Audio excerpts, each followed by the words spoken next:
Hey guys, what's up? Oh fuck, I forgot to turn on my lights. This is me right now. I'm keeping this up. I want you to know that like dead ass. I completely forgot uh something. I don't remember what I forgot. Fuck. So we're gonna order coffee. Oh, or I could just break my neck. That works too. How is everyone doing today? My new meds are like kicking my ass. Um, I finally understand a fraction of what Michi goes through. No sugar, no cream, only espresso. You're a jackass. Like why would you tell me to do that? Like no enjoyment. No enjoyment whatsoever. Hi everyone. How are you guys doing?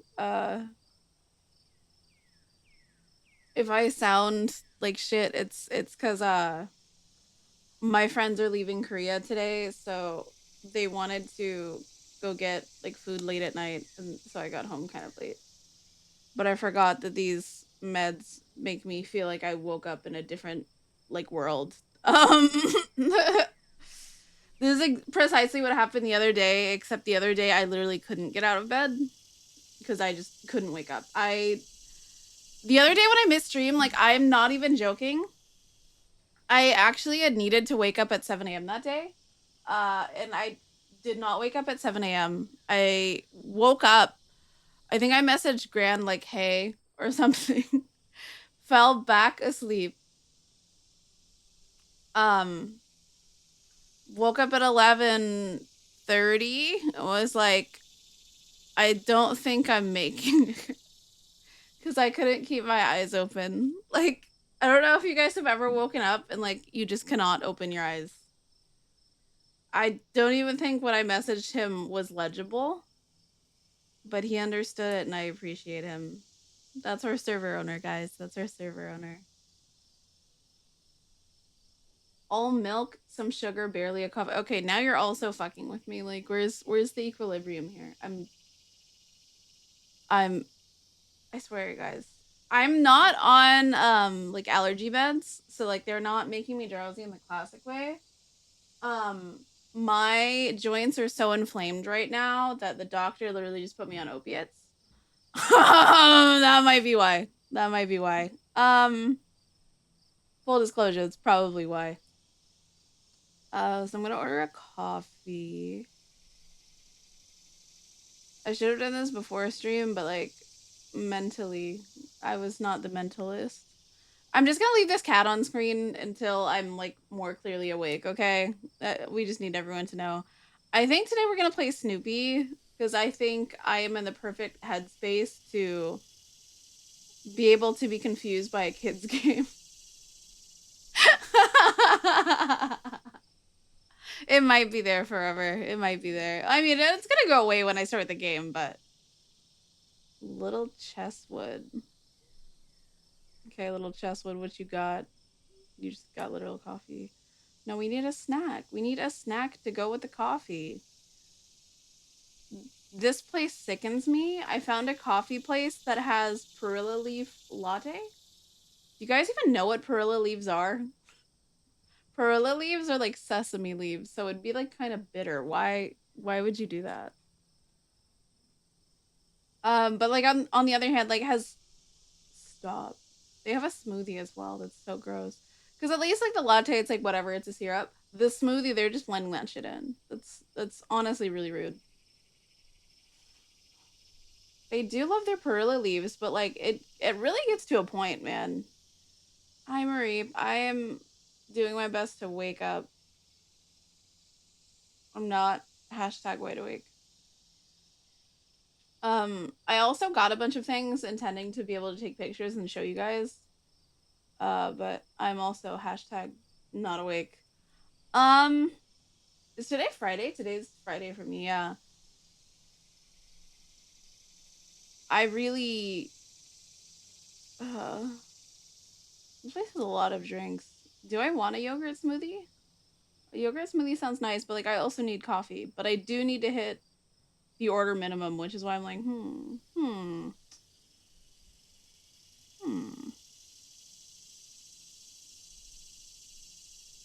Get this smoothie. Which one? The gross Perilla one? I can get a single churro. It's probably not gonna taste good. The thing is, like, I would love a place that actually had breakfast. Like a little brekkie sandwich. But like most coffee places don't have real food because they hate me specifically. A single, yeah, it has a single churro that's like low key, probably reheated. Like it's not made fresh. It's probably reheated. What is Oberkampf? I don't speak German. They just sell egg tarts. They're not even coffee. Okay, right. Because like famously, egg tarts are actually German and not Portuguese. Right, right, right, right. Um, I did show you guys the I'm sorry, I just saw egg tteokbokki and it looks like tteokbokki, but instead of adding like the rice cake, they've just added eggs. And I think it's really fucked up that Deep Sea would do that. Like that he would put that in front of my face. I think it's really rude that he would do that. Um we might just have to order from the place that has like the weird one churro. No, for real, ban Deep Sea. Brother, eat something more than eggs. I'm so concerned anytime you post food pictures. So you're just like, yeah, guys, I made a sandwich. There's like 30 eggs inside. And I'm like, I didn't even know it was possible to get that many in there. And he was like, it was yummy. And I'm like, there's something. Like a snake in disguise, man. Like, you're not even trying to hide it. No, exactly. Exactly. Boiled egg is good. Like, one boiled egg is good. You're cracking an egg sandwich. Damn. So, like, I think egg salad sandwiches are good. Like, when you mix it with, like, mayonnaise and, like, seasoning. But it's like regular boiled eggs are kind of disappointing, are they not? Because regular boiled eggs, they're dry. Like unless it's like the like what's it called in English? Where it's like only half boiled. Like those ones are good. Like the Japanese ramen eggs, those ones are good.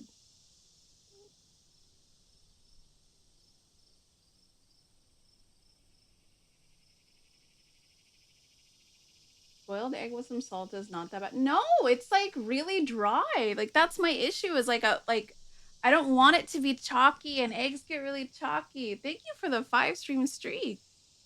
Welcome in. I'm sorry this is what you're fucking watching is just me being like, ew, the eggs are chalky.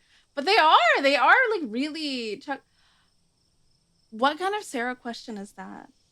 What kind of Sarah question is like, do you use mayo with the egg? Like, who puts mayo on a dry boiled egg?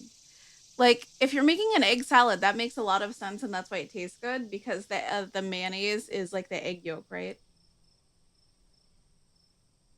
Like especially if you make egg salad with Kewpie mayo, that's like the highlight of egg salad. And you think that I would really enjoy egg salad sandwiches in Korea, but there tends to be a lot more sugar uh here in the egg salad than I would prefer. And I don't have the energy to sit there and like boil 30 eggs. Maybe Deep Sea if you have any tricks. I'll follow one of those, but not putting straight up mayo on the boiled egg. I think that's the thing. Like scrambled egg sandwich, yeah, like it takes like 15 minutes. Did you not hear that I'm on opiates because of my joint pain? Okay, actually, wait. I have a video for us in the meantime. Let me go find it. There is a video explanation actually as to why. So this guy who went to my school, he's like a TikToker. He's super cool. Love his shit.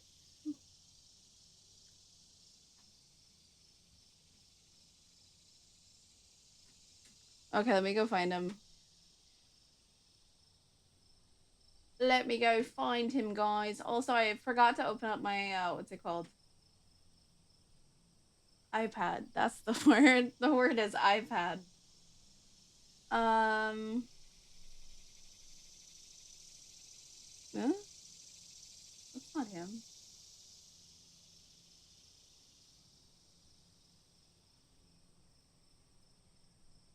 Okay.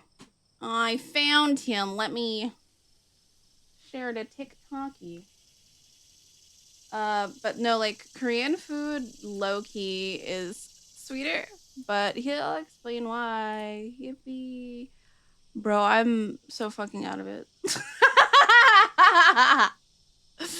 Okay, let me. I think it's this.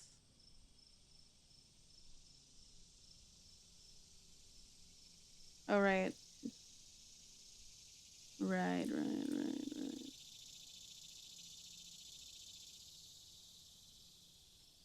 Did that work? A little bit too well. Ja? Ja. Okay. I almost forgot to transition. Okay. Here we go. This guy will explain why Korean food is actually a little bit sweet. I love this guy. He's awesome. He makes really informative stuff. This is Words with Bones on TikTok. Civilized a nation is, the sweeter its food Still will ordering my be. coffee, That's a by the way. quote from Hwang Gyo-ik, a Korean food critic, in response to the increasing sweetening of Korean food, something that is largely attributable to this fucking guy. Fuck Everyone you. knows that Not Western food him. in Korea is Fuck almost Dongwon. comically sweet, like to the point where it's almost a meme. But Korean food, in Seoul especially, is also extremely sweet, and it wasn't always that way. Like most Asian cuisines, Korean food is based on a balance of flavors and sensations. So saltiness is usually rounded out with sweetness, richness is cut with acidity, etc. And traditionally, Korean food used regionally specific homemade ingredients when a dish required a little bit of added sweetness. Pear, fermented ripe chilies, local honey, things like that, right? Where the sweetness is subtle, it's balanced with other flavors, and it's overall fairly healthy. Now let's talk about this guy. This is Baek Jong-won, probably the most famous chef in Korea. He is a massive celebrity now who got his start in the 90s owning fried chicken shops while he was still in college. He had a bunch of successes, a bunch of failures. He went bankrupt during the IMF crisis. And then around 2000, he hit the big time for inventing daepap bulgogi, or bulgogi with like just green onions on it. The thing about Korean food is like the tiniest bit of innovation skyrockets you to fame. Anyway, he became the king of fast casual franchising in Korea over the next several decades. And his approach is always to brand with his name or his face in some way, shape, or form. And this worked for him. To date, he has more than 25 different brands with over 3,000 locations in Korea alone. Now, about 10 years ago, he was a regular on a variety show called My Little Television, My Little Television, where he would, cook and teach you how to make recipes. His thing was he would show how to make recipes taste. I'm sorry, I didn't mean to pause it. I'm trying to open Twitch so I can actually see what you guys are saying. I ordered this. Yes. Like they did at restaurants. And his main secret for this, which he became infamous for, was to pour a single paper cup of sugar into basically whatever he was making. Kimchi jjigae, sundubu, 고등어 조림, like anything, loading it up with refined white sugar. And this was very controversial. A lot of people were like, not only is this incredibly unhealthy, it's also just not true to traditional Korean flavors. And one of his most outspoken critics was the aforementioned Hwang Gyo-ik, who said, 대체로 문명이 발달하지 못한 지역일수록 메인을 비롯한 모든 음식이 달다. 나는 대한민국이 문명의 국가이길 바란다. Which basically means the less civilized the nation is, the sweeter its food, especially the main courses, will be. And I hope that Korea is a civilized nation. So this is an insane thing to say. And I have no idea what data or analysis he's basing these claims on. My guess is none. At the same time, he also blamed Korea's famously low happiness index on the food being too sweet, which makes it less filling and less satisfying. So people were eating Korean food and not feeling satisfied, and that's why they were so unhappy. Not because of, everything else. So, okay, that's that guy. But Baek Jong-won responded to criticism by saying he was just giving the people what they wanted. This was how to make food that sells well. But while he and his massive network of restaurants did have a significant impact on the taste of modern Korean food, he alone really wasn't to blame. But we do hate him. That guy sucks. He makes like a bunch of recipes. Like if you Google recipes, Here, you'll get like a bunch of like, oh, baekjongwon, like gold recipe. Baekjongwon, like gold standard recipe. And like the recipes aren't necessarily good and they are really sweet. So like that's also just kind of why like people themselves have like kind of attuned their taste buds to that, especially in like Seoul. It is rare to find good Italian food here. That is correct. Japanese pasta is usually a lot more reliable if that's the taste that you're going for because basically anytime you like move anywhere, you're gonna get like a really localized taste. Um, so like Indian food here is really sweet. Italian food here is like kind of sweet, kind of more tangy in a way. Like it's a little bit more oily. So like all the flavors that you get like here are different. I do actually prefer Indian food here. I like it in the States, but like I kind of prefer it here just cuz like this is what like I ate first. So, The culprit, kind of obviously, was industrialization. As restaurants grew and prepackaged food became available, the scale of recipes made it much less feasible to use local artisan small mm. batch ingredients to make food sweet, which caused companies and franchises with a profit motive to move to straight up refined white sugar. And once that switch was made, they could easily level up the sugar content to suit people's tastes, which then And becomes a don't chicken and worry, egg he made question another video because, like as I'm sure you yesterday know, sugar regarding that. is as addictive as like anything. The sweeter you make food, the more people are going to come back and eat it. In fact, research has shown that a modern recipe for galbijjim is 10 times sweeter than it would have been in 1960. I mentioned before that this is particularly an issue in Seoul, where Korean cuisine tends to be blander and sweeter and overall lower quality. But if you're interested in trying more old school Korean flavors, you should consider making a trip down to other parts of the country. Busan, Jeolla, tons of places are famous for their food, and in those areas, chefs tend Yeah. to do a better job at maintaining the traditional balance of Korean cuisine.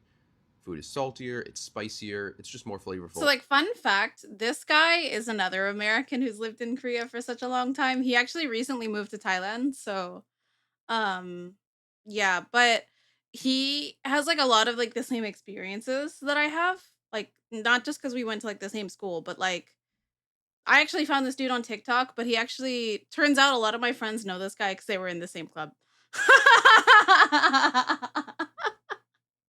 He was, like, their sunbae. He was, like, the upperclassman for them, but, um he actually we're gonna see another video. He just made another one. I actually watched it on my way walking to the PC because I was really exhausted, so I just had TikTok open.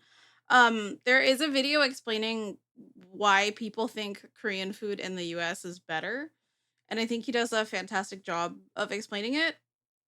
But he does like a lot of like kind of Korean cultural issues that you may not know of, or just like kind of interesting things. Like something else that also people don't really get is like sweet here, and I always have to remind them like, dude, like no, this is why. Like um here bread is considered kind of more of a dessert. So like any breads like you want to get, they're not typically going to be savory.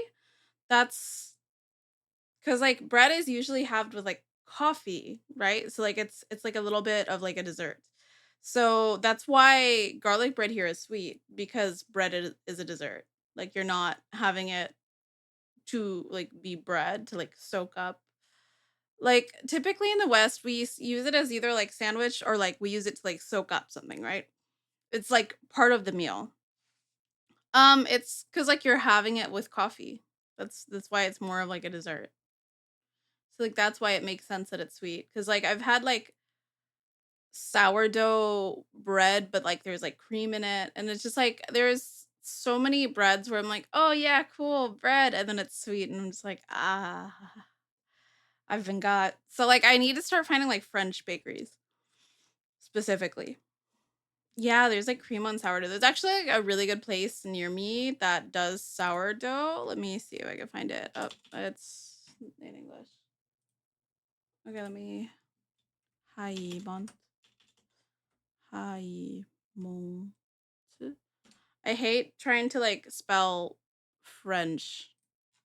I don't want latte. 하이먼트 카페? Maybe. 하이몽 몬트? 하이몬트? Yeah, this one, let's see. Yeah, sure. Neighbor blog, why not? So this cafe,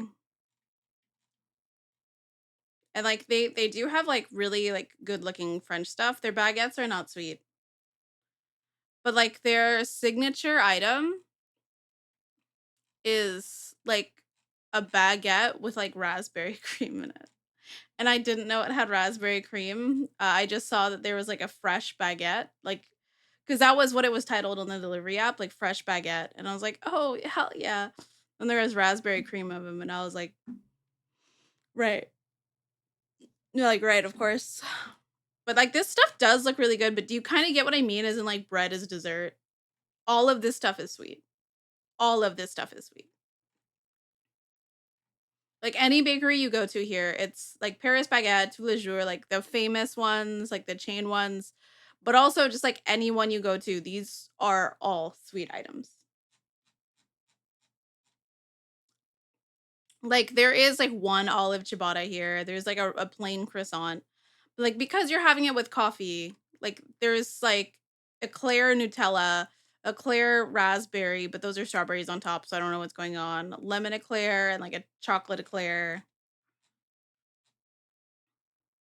Citron cloudy, whatever the fuck that is. There's all of like these things, cheese baguette, and like there's a hot chance that that's sweet too. Um, so like all of this stuff is sweet. All of this is sweet. So like why would they not think of it as like, sweet? Dude, where is Highmont? Do I Highmont? What if I just Highmont?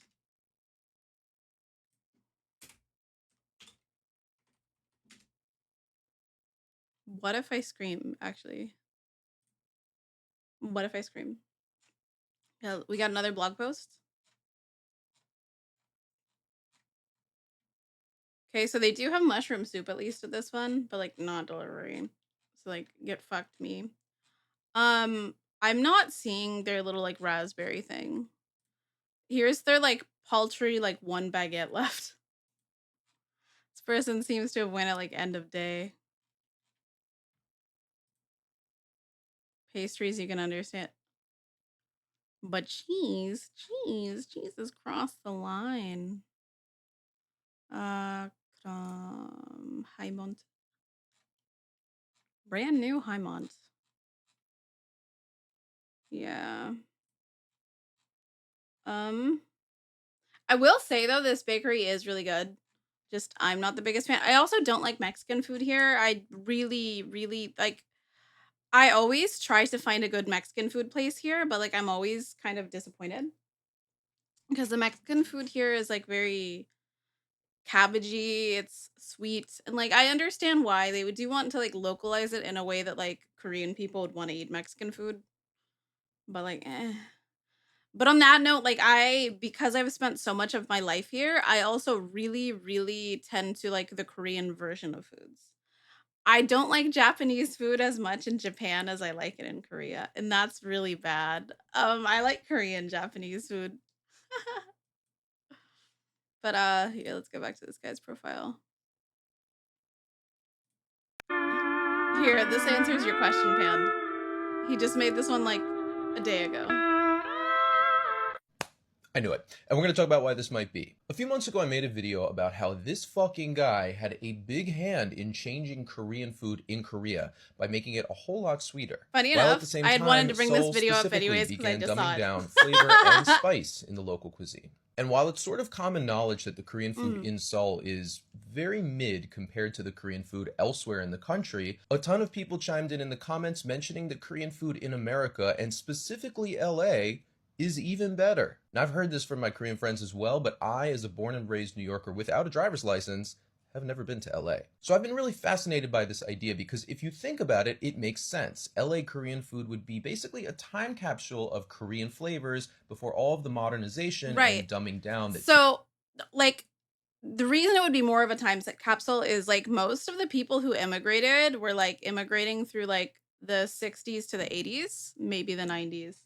And like the food culture here started to really change in the 90s. Like there are still people who immigrate from Korea every year, but like the majority of them, the ones who would like have the established restaurants at that point, immigrated prior to that, you know? Place in Korea and Seoul specifically. But after doing some research, I found a couple of other very interesting reasons why it actually might be better. And if you've been to LA, first of all, I'm sorry. But second of all, let me know if you think this is valid or not. The first reason is beef. Now, Korea has some incredible domestic beef. Hanu is some of the best meat you can get in the world, arguably better than Wagyu. But just like Wagyu, it's expensive. So for Hanoi is normal really good, casual but beef dishes I in don't pay for Korea, it. you're almost always eating imported American or Australian beef. Korean restaurants in America, on the other hand, have access to fresh, domestic, cheaper beef that hasn't been frozen and shipped across the entire world. You can Mm. imagine how that would impact the depth of flavor in dishes like galbitang, 곰탕, naengmyeon, even barbecue. Next, California specifically has an agricultural advantage. Korean cuisine relies heavily on fresh, flavorful, pungent produce for banchan and stews and sam. And California's Central Valley provides a year-round supply of fresh, delicious garlic, scallions, genyip, Correct. bechu, and like what else? Radish, mu, things like that. I will also add that Korean garlic is famously actually quite mild, whereas American garlic is way heavier in garlicky I flavor, love so that American might also garlic. be adding some more depth of flavor to a lot of Korean dishes. But that aside, the sheer abundance Love of you, high Gilroy quality garlic. agricultural My goods goat. allows LA restaurants to serve super fresh, very authentic Korean banchan, whereas mid tier places in Seoul often have to rely on imported Chinese produce like cabbages and chilies to cut costs, which does impact I taste. will Now, LA say, typically I've had way better samjang in the US than in like Korea, which sucks because samjang is really good. Koreatown is the densest Korean commercial district in the entire Western Hemisphere. Competition is understandably brutal, so to survive, restaurants can't just be generically like good Korean places. They have to really specialize in something. This has made it so that LA Korean restaurants really can't just phone it in. They have to kind of do their best. And you, as the customer, get the benefit. There's also a theory that LA Korean food is adapted just slightly to the American palate as well as the competitive multicultural LA food scene. The flavor profiles therefore might be dialed up. They might be sweeter and saltier and spicier, larger portions that Americans usually expect, making the initial taste profile punchier and more memorable than some standard Korean restaurants in like residential neighborhoods in Seoul. Which conversely explains why many Americans, myself included, might be more impressed by the Korean food outside of Seoul in pretty much any other city or locality, where the saltiness, funkiness, spiciness, and general quality overall tend to be better maintained. Now, that's not to say there aren't great Korean restaurants in Seoul. They can just be hard to find if you don't speak Korean or have a network of local friends to give you recommendations for some excellent Korean food in Seoul that might even rival Korean food in LA. So, fun fact, when I went on a school trip, my professors insisted on going to several Korean restaurants. When I say school trip, we went to San Francisco and LA. And my professors from Korea insisted on eating at like half Korean restaurants. And I do think this may be why. Um but yeah, he if you have like any like interesting thoughts about like Korea of like, why did they do this? He's got like good videos as to why. Um Something also really interesting is of all of the localized flavors, hi konnichiwa, hi. I really, really, really, really miss Chinese food, but like not China Chinese food. China Chinese food is fine. Korean Chinese food is fine. I miss American Chinese food. Like I would fuck up some chow mein, dude. Like I tried to like order chow mein the other day, and I was just like, it's not the same. Because I found like a Hong Kong restaurant, and like Hong Kong restaurants, I can usually like deal with, but like they didn't have that much stuff, and so like I was just like, like I should have got like the dim sum, but I love American Chinese foods, and usually I can deal with Hong Kong like Chinese food because there's a lot of people from Hong Kong in like the Chinatown that I lived in or lived near.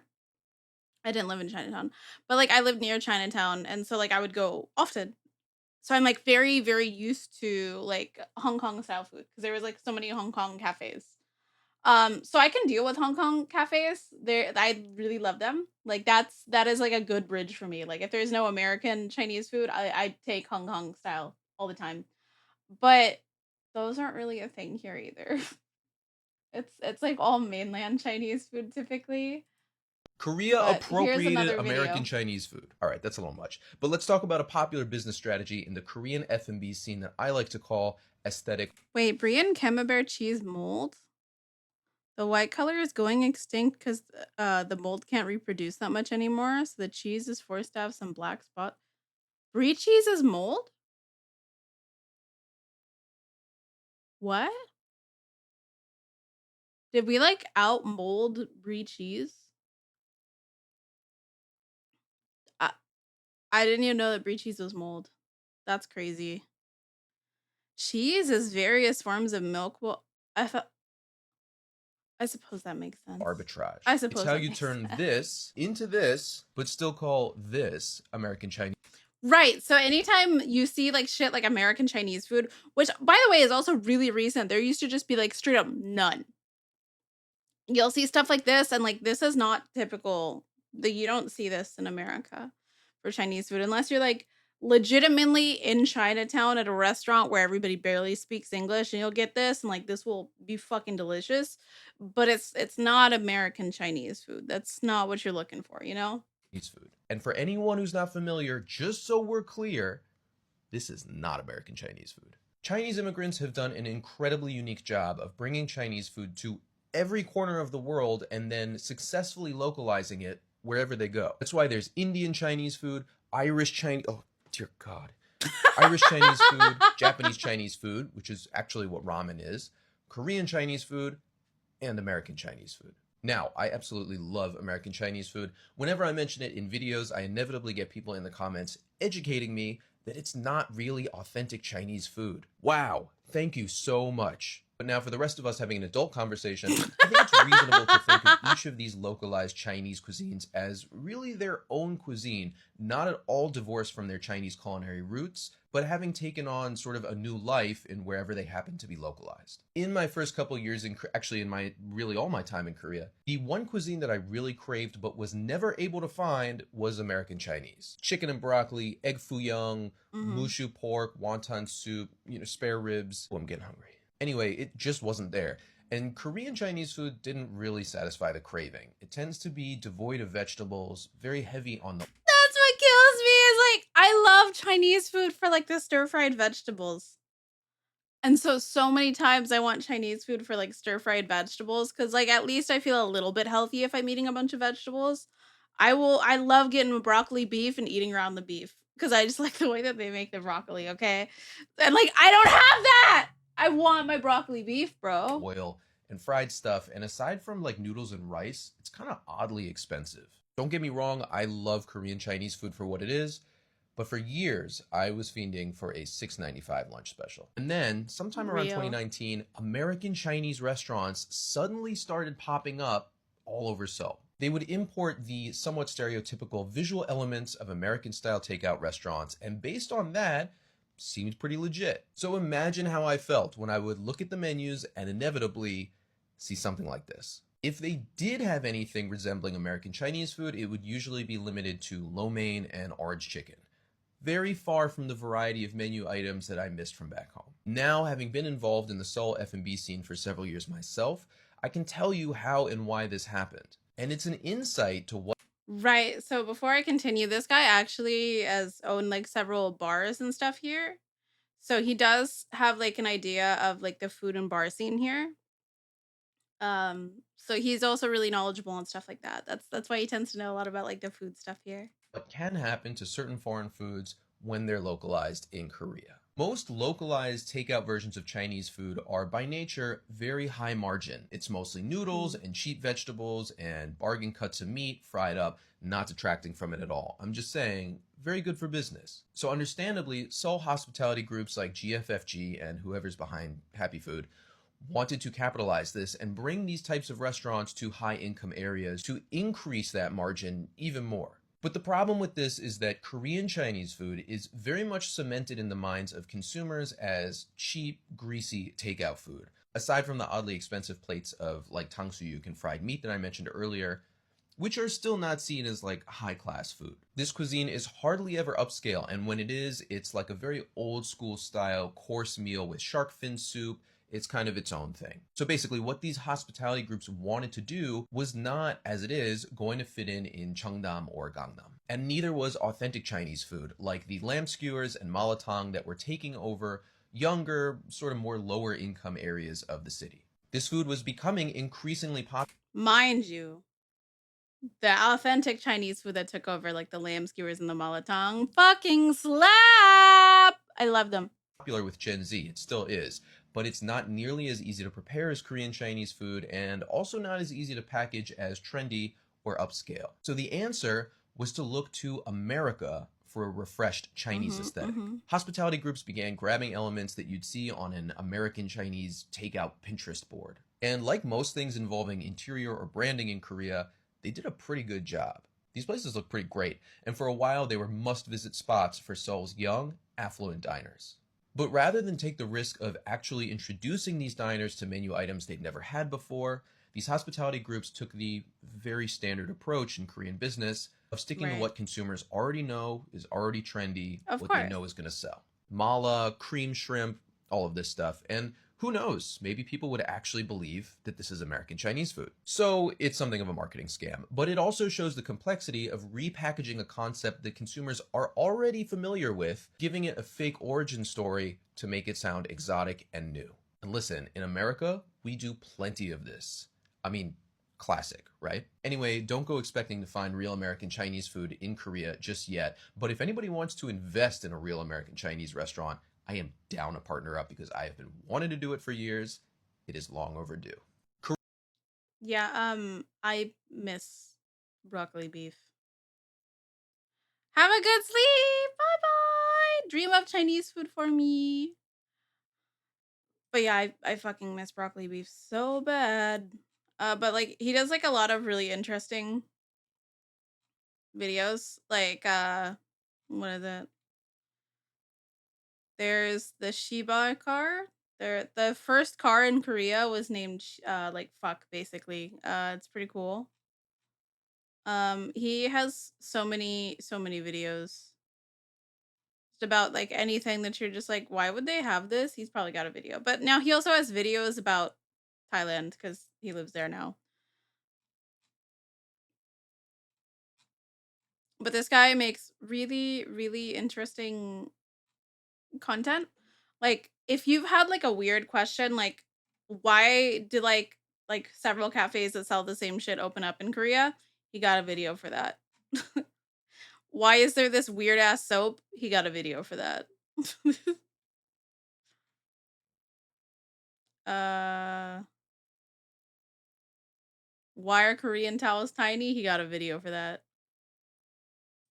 Here, Western food in Korea sweet garlic tends to bread. be very The sweet. third in the Last week I made a trilogy. video not about that, but about how Korean food over the last few decades has been getting sweeter, largely thanks to the Jamie Oliver of Korea, sort of, Baek Jong-won. That video blew up and it got a lot of comments, but a majority of them were not about what I discussed in the video, but rather people's experiences of how sweet westernized food was when localized in Korea. Spaghetti, Caesar dressing, most infamously garlic bread. Someone who's never been to Korea may be very surprised to hear that all of these traditionally savory foods are loaded with sugar over there. The reason I've never made a video about this is because, first of all, I kind of feel like it's low-hanging fruit, but in a larger sense, my opinion on the bastardized sweet Western food in Korea is potentially a little controversial, and more importantly, relates to my philosophy Yeah, about living abroad and adapting to things that you don't I've understand in I've life, which is a gotten used bigger to sweet garlic conversation than bread. I've felt I could have here, so I actually used this topic to kick off my podcast, also called Words with Bones. The first episode is up on YouTube and Spotify and Apple Podcasts and everywhere else that I think you could listen to a podcast. And the link is in my bio. So if you're interested in hearing more about this or living abroad, whatever,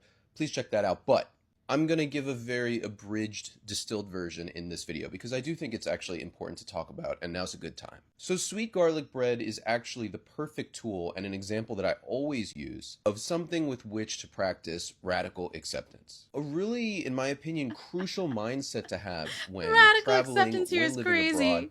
even when encountering things that are foreign or unfamiliar to you at home, which are Mm. experiences that I think we should all try to have as many of as possible. For anyone who grew up in a Western country, myself included, the idea of putting sugar or sweetened condensed milk on top of garlic bread is literally incomprehensible. But there are two ways to approach something incomprehensible like this. The first, and the easiest by far, the one that I think most expats take, is to say, this is wrong. Which then logically leads to, well, if this is wrong, then the people who eat it and like it are also wrong.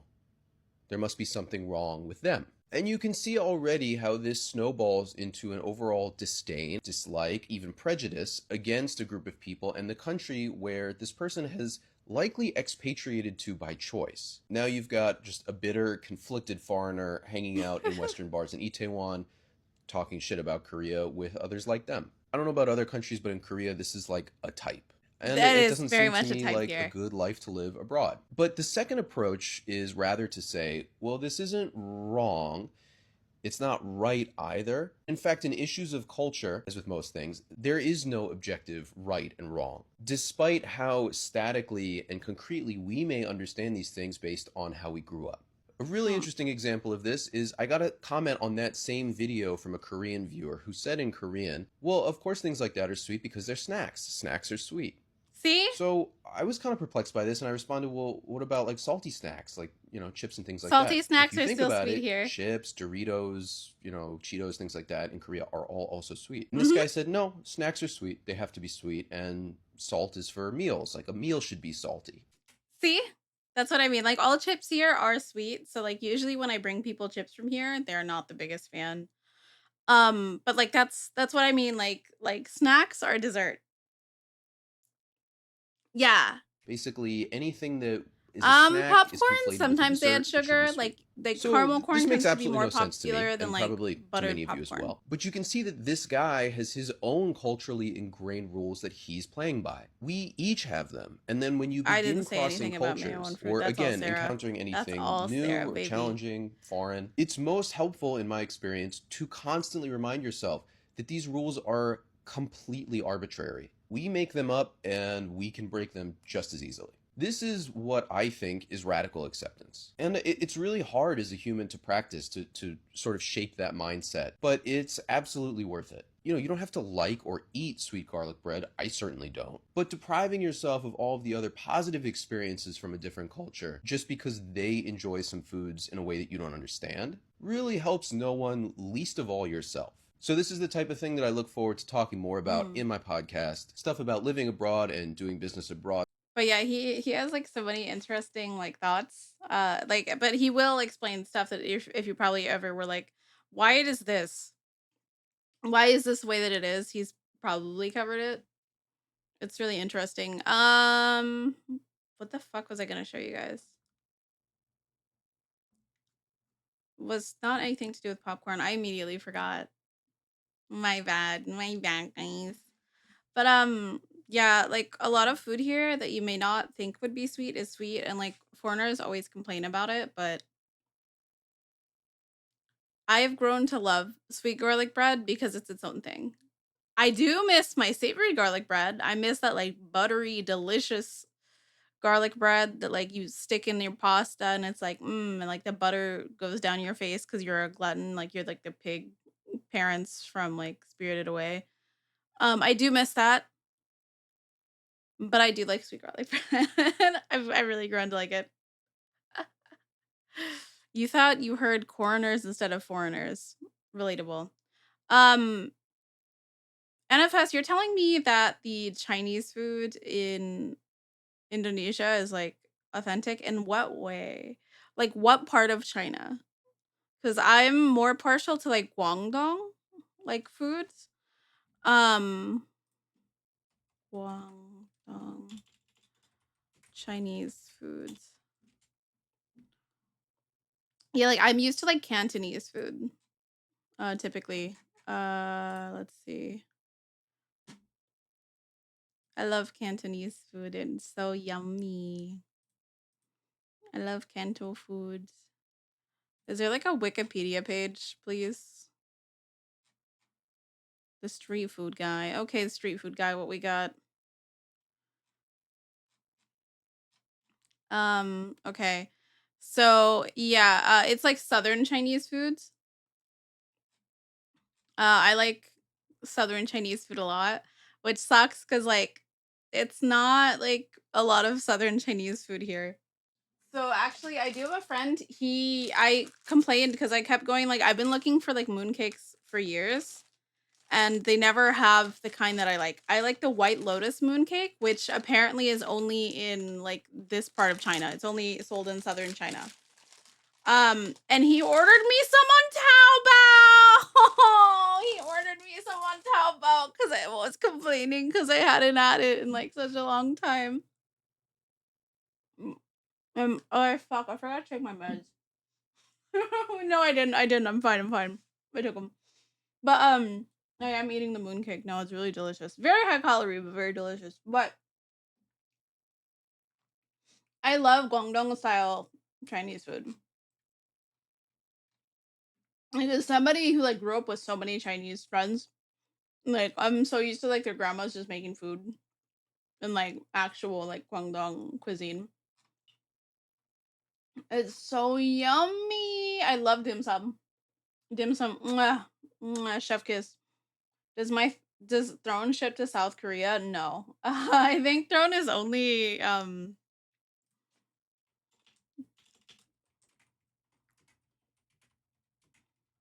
let's see, does Throne ship South Korea?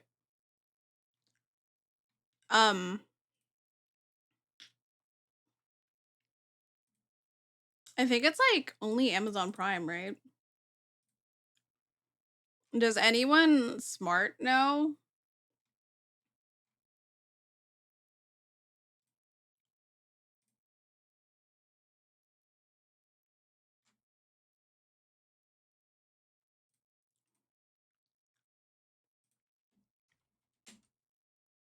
Okay. I don't know. I don't know. I'm confused. I'm not smart enough to know. Not more of a research was down here. um, but yeah, also like Canton cuisine also has like a lot of like roast meats. So like if you've ever seen like a roast Peking duck, you're gonna see that shit in the windows. Chashu, you know chashu, chashu ramen. Remember what Words with Bones said, guys? That's actually Chinese food. Ramen's actually Chinese, but they made it Japanese. Chashu is charshu. Isn't that crazy? Anyways, that's also Canton food. My goat, my goat. Yeah, surprisingly, ramen has Chinese origins. Same with yakiniku, being Korean. Yakiniku is like originally Korean barbecue. Fun fact. All right, kongi. I miss Cantonese kongi. And like the thing is, Canton food also has like a lot of like wok fired stuff. It's so good. Yeah. But yeah, ramen was originally Chinese. The more you know. Let's look at some more Canton food, and then I'll see what NFS sent. Ayat's pretty good. Like the abalone soup is pretty good. I'm just not the biggest fan. Oh, by Kitty. Yeah. I really like the roasted chicken. The roasted chicken is really good. Um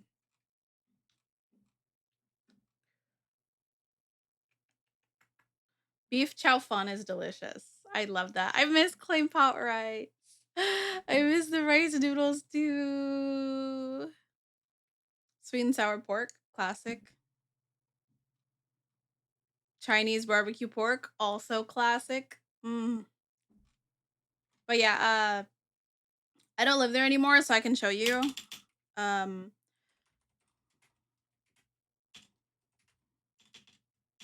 this is the restaurant that I love the most. They did not make any food amazing, but they had such a fucking big menu that like you could just go there and get whatever in the world that you want. Um their menu is probably like 200 items. I'm not even joking. Can we see the full menu please? Whatever, order online. Okay. So I want you to know this is their whole menu, right? Let's look at dinner. Let's just narrow it down. Okay, we just don't get to know what any of these things are. That's fine. Sure. So they've even got okay, no, okay, cool. So they also just have like a bunch of random shit too. So like if you take your friend and like they don't actually like Chinese food, that's fine. You can get them fried calamari or takoyaki. It doesn't matter. It doesn't matter, man. It's a cafe. Um, but like don't let the garlic fries confuse you. They have borscht soup, and that is like a common thing that they will give you as like a side. It's really good though. Their wonton soup here is fabulous. I love their wonton soup. I love their hot and sour soup.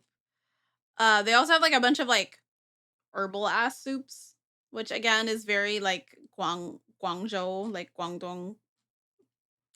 They have salads if you want to take like your white friend, I suppose. This is the Hong Kong style kind of part, right? They have so many macaroni soups. Like you can just get a soup, but it's like macaroni, and then they'll just like throw shit on top, and like it's very good, very good. It's like you can just like get some macaroni with like some ham and like a sausage and like egg on it. It is soup. They have like nice little sandwiches. They're fine. They're fine. These noodle soups are so good. I would go get these for lunch so often. I would get these for I love this place. I love this place. I would come here and get like the beef stew quite often, or like the chicken leg soup. It's so yummy. I love it. So yummy. The wonton here is also really good. The wonton noodle soup. Okay, so this was one of my goats, like the pan fried noodle. So here it's not stir fried, right? They literally just fucking fry the noodle in the pan, and like the sauce gets like all over the noodle, so it's like really crunchy, and like it gets softer over time. It's so good. It's so good. I love this place. I wish I could go back. But like I'm obsessed with pan fried noodle. It's so good. Like especially I think there's one with like yeah, this one. The stuff that has like XO sauce. Mwah, mwah, chef kiss. Mwah, chef kiss. The chow fun here is really good. Love chow fun. Miss chow fun. I also love to get like a lot of stuff with vegetables. So like if you're seeing like a very stark difference, notice there's like a lot of vegetables here compared to like Korean Chinese food, right? Like, I eat this and I don't feel like a fucking unhealthy oil monster because there's at least like typically like a bunch of stir fried vegetables as well. Oh, lo mein, that looks so good. Like, look at this. It's beef stew lo mein, guys. They got like the fried noodles, but they also have the sides. Oh, oh. It's because I miss this. I can't have this, so none of us can, okay? Their fried rice here is pretty good, but like especially the Chinese sausage fried rice because the Chinese sausage is kind of like sweet in a way, and like it's just a really interesting flavor profile to add upon fried rice. It's really good. The pineapple chicken fried rice fucked me up so bad because they make it a certain way here. And then every time that I've gotten Thai pineapple fried rice, I'm like mad because it's like more curry like than pineapple y, which is really funny. It's a very funny side effect. They also have baked rice and spaghetti meals that are really good. The Portuguese chicken is really good. I think this is like a dish from like Macau that is maybe also spread to Hong Kong. Yours is I'm sure yours is better, but that's not the one that I'm used to, so I don't like.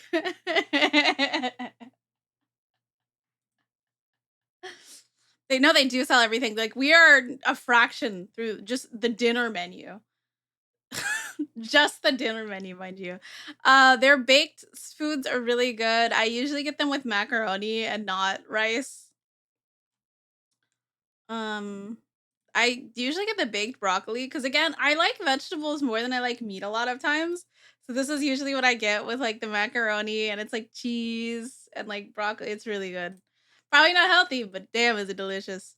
Their curry is also really good, but I tend to not get it because they use a lot of bell pepper. They use a lot.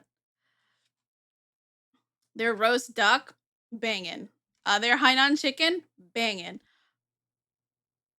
What the fuck do you mean pigeon? What? Okay, whatever. I haven't tried the frog. I have not tried the frog. Um, but like I've tried a lot of the meats here. This beef stew looks really good, but the thing is, I also tend to like get like the same items. I went here so often. I got the clay pot rice like one or two times, but usually I would like come for something else. But like, does this not look so good? Like that's delicious. That's so good. Clay pot anything is so good, bro.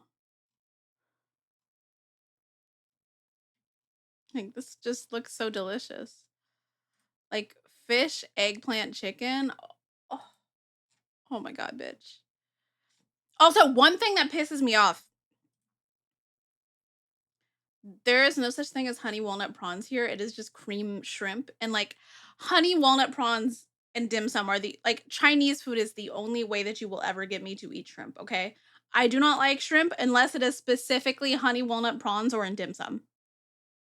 I got cream prawns here because it sounded like honey walnut and I got it and I was like, I hate this. I hope it blows up. I'm vaporizing it with my mind. So it was really sad. Um, but yeah, like their seafood here is good. The thing is, like, everything here isn't like amazing because they don't specialize in anything, honestly. Like, look at this fucking menu.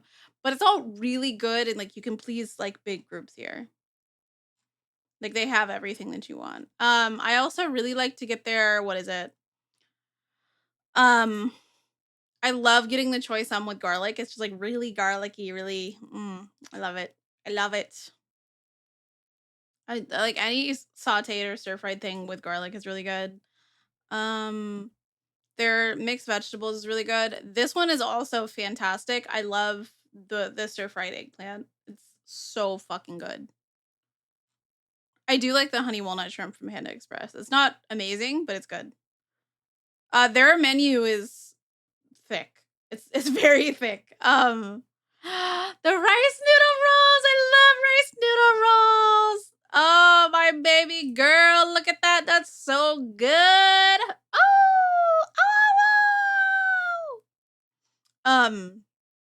I bet you guys didn't know I like Chinese food this much.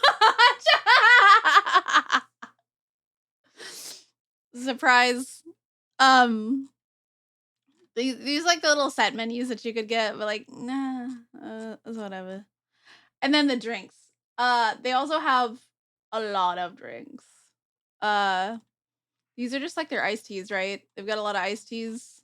They have Hong Kong style beverages. I'm not the biggest fan of Hong Kong style milk tea, but I get it often.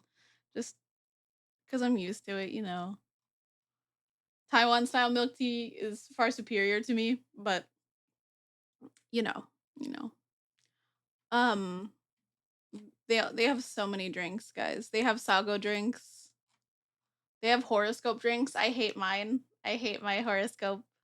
So if I get one, I usually get like Aries because rose and strawberry is delicious, or Virgo because peach and watermelon's delicious. Actually, I've gotten a lot of them that are not mine, like mango pineapple, peach lychee, rose and honeydew. Go fuck yourself.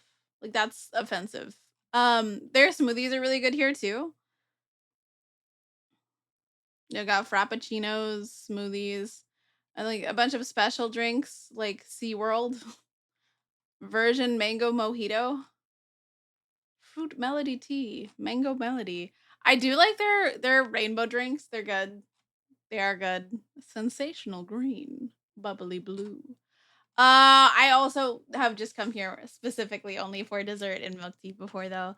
I do love this place a lot. Like this unironically is probably one of my favorite cafes in the world just cuz like I can go there and there's always something that I want. Like if there's ever of food that I want, I can find one here. I love to get this one specifically. Their waffle with peanut butter and condensed milk. This has influenced anytime I'm ever in a Waffle House, I gotta get the peanut butter chips on the waffles because waffles with peanut butter is the best thing in the world, and I discovered that at this place. Um, they also have really delicious egg puffs here. Egg puffs here are delicious. Yum yum, no notes. Love them. You can also get them with fruit. They're good with fruit.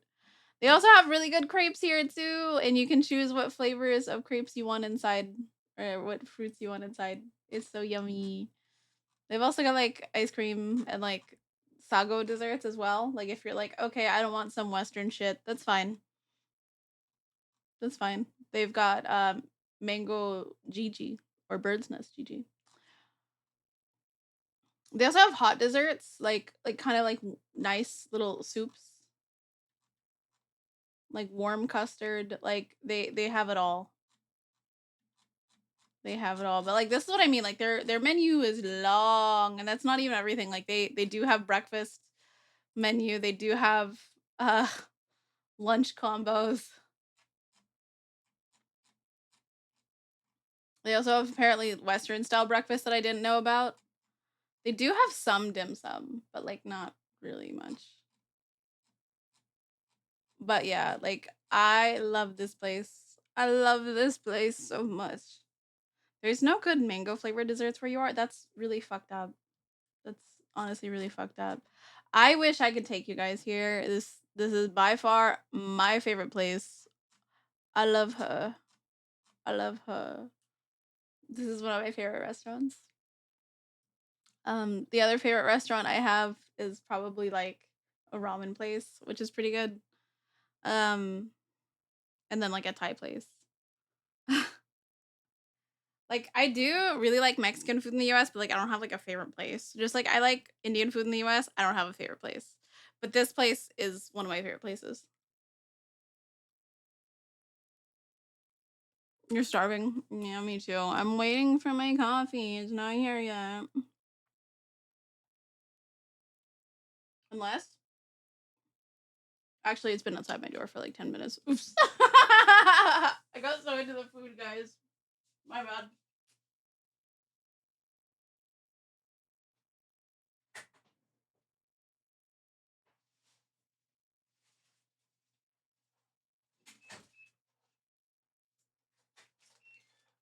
Okay. I did get the churro because I needed to get like the minimum order. And like I kind of regret it. I kind of regret it. I don't think it's gonna be good.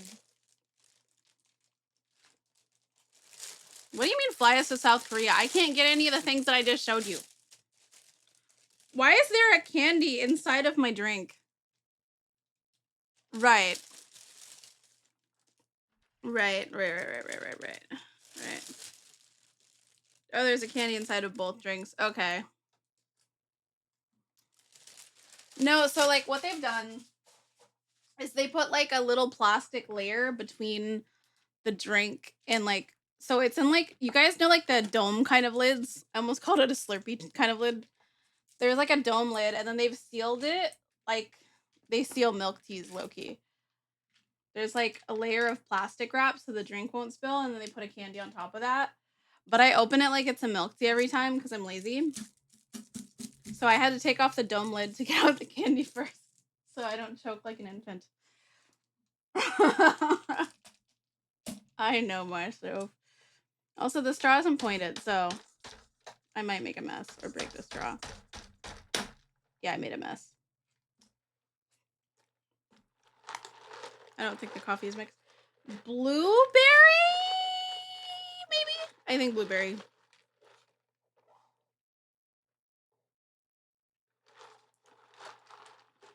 Doesn't taste very vanilla, but that's okay. I'm happy. Oh, also, what else did I do? I was so busy showing you guys about this. I went and made perfume the other day. Whatever, I'll probably find it. Okay. I'm gonna sour bit. I spelled it wrong. I went here. Okay, are we just not gonna Okay, we're just like not gonna. Yeah, let's go to that one. I went to this place called Dot Note, and I got to make my own perfume. This is actually the location that I went to. Oh,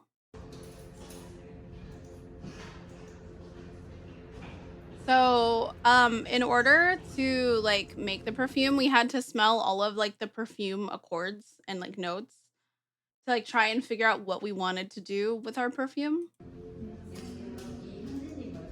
So they had us one by one smelling all of these things. So we had to smell like floral, citrus, fruity, woody, oriental. That was a scent profile, and all of us were like, I don't like that. I don't like that one. Like we like the smell, but we're like, I don't like the name of that one. And can we change the name of that one? But there was like woody, metal, and like something else. And then like all the accords. So like overall there was like 60 cents that we had to smell, and it was very overwhelming, and I kept not being able to smell things because there was just so many smells. Um so then from that we had to choose two for the base, two for the mids, and then two for the third one. I don't remember what it's called. The top notes, the mid notes, the base notes. Right. Right. And so they have you like mix them together like you're a little scientist. And they also have you like put them each individually on one so you can kind of smell like, do I want this on there? And so you make 3 little samples to like see like how much you want of each one in there. Um I did have a headache after that. Like I kept smelling my own clothes because the coffee beans were not doing enough. Like I would stick my head like towards the window just to try and like not smell it. Like I would smell my clothes, like I would smell like my hands because it was just like I need something different. But yeah, you get to make your own little scents. It's really cute. They give it to you in a cute little box like this. Um, I didn't get a little sample. I'll say that though. It's fucked up. It's fucked up. But if I give you guys the name of mine, do you guys want to try and guess what I put in there? Because Valar did, and he ruined my day. like I was like, oh, I named mine this, and he immediately clocked my ass. You guys want to try? Sounds good. Okay. So mine was called Seaside Carnival. You guys want to try and guess what was in there? You want to guess? You want to guess what was in there?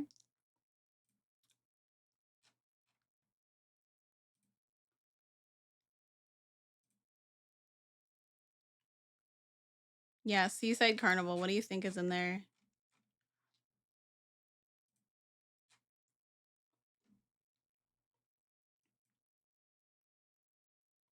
What do you think? I did not put sakura in that. That was not a scent.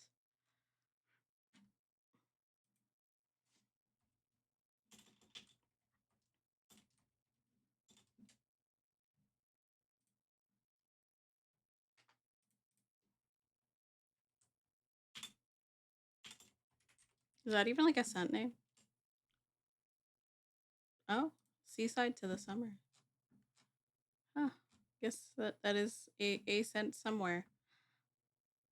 Water, taffy, sea salt, ocean, boardwalk food, maybe. Okay. Um. So I had like sea salt, moss, uh, blackberry, peach.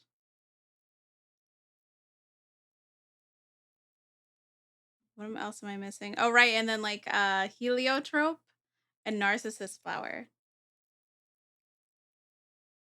And I'm missing one. Oh, and musk.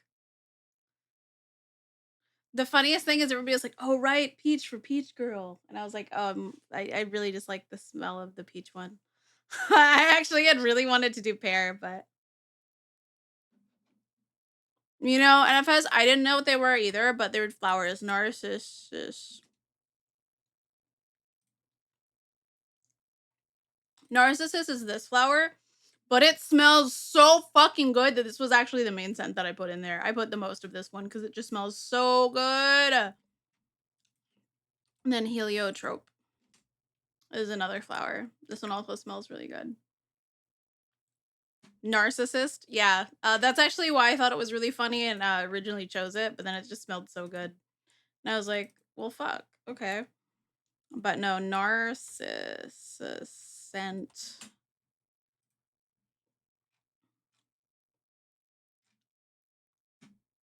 Okay. It's a creamy honey floral heart. Apparently. No, like flower. Yeah. Yeah, yeah. Yeah, yeah, it's me. A narcotic green honeyed floral.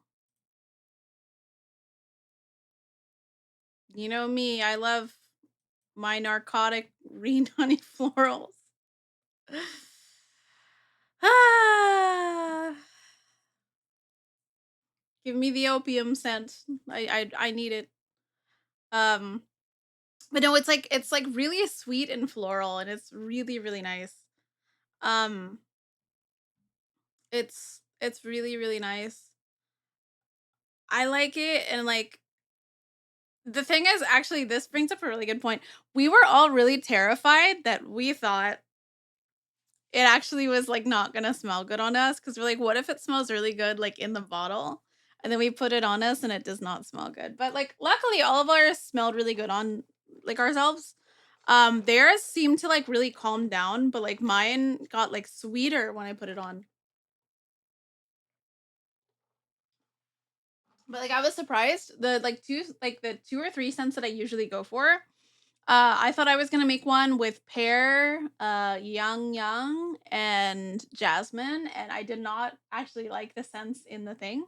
I also thought that, like, their jasmine smelt more like jasmine green tea rather than, like, the jasmine blossoms, and so I was like, "Oh," like, I love jasmine blossom smells. But yeah. Another thing that I almost used was the civet, uh, let's look at the accords. Okay, or not. The civet cat oil?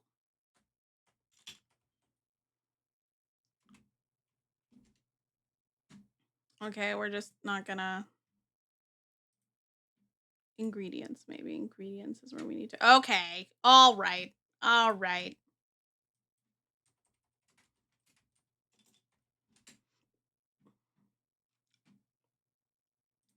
So it's really gross what the civet cat oil is, but the smell of it is really nice. It's like very animal-y, but it's really nice. It's super fucking gross. It's like their pom pom oil, basically, which is gross. But it's like it's a nice smell. What is this like fucking SEO ass? Don't piss me off.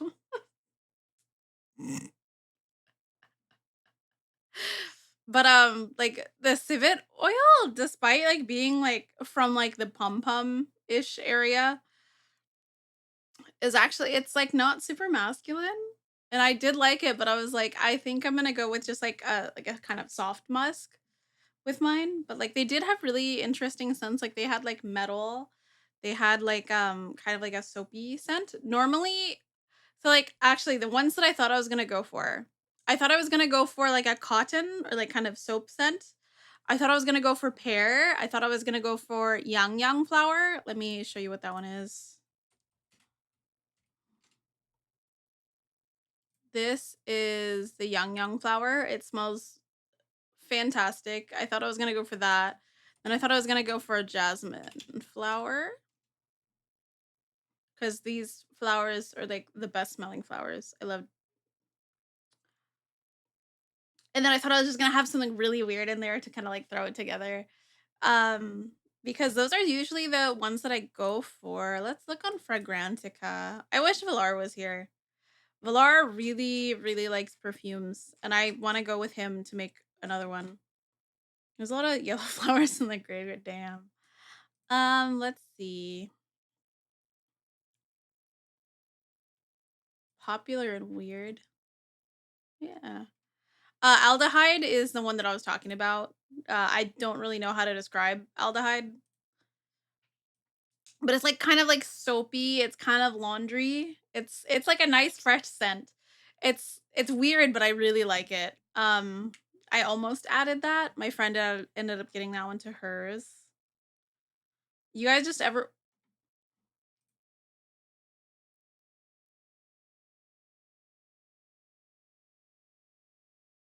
do you guys want to smell like brown scotch tape? The fuck? Yeah, these are just like some weird scents. Like we are looking in the weird scents, but like, yeah, man, I want to smell like cigarettes and chalk. Vampire husband.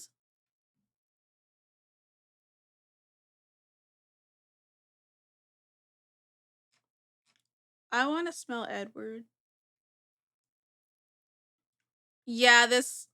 Oh, I want to smell this so bad. Oh, I want to smell this so bad. They probably do have motor oil. Like you're joking, but they probably do. Handbook for the recently deceased lavender chalk. No, I love weird scents. Like I love everything weird in life, man. Like weird shit's awesome. Crustacean? What the fuck does a crustacean smell like?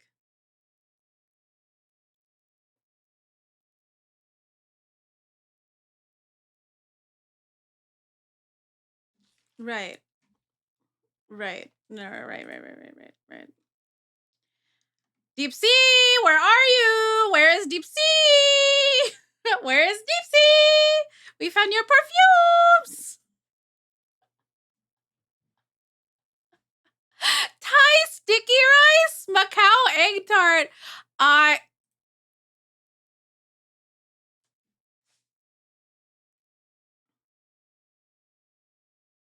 jammy egg on toast. I want to know how that smells so bad. I do like that all of these just went like, nope, we're just going full whatever the fuck. Like none of them just tried to mix in egg. They're like, nope, egg is the feature. Egg is the feature.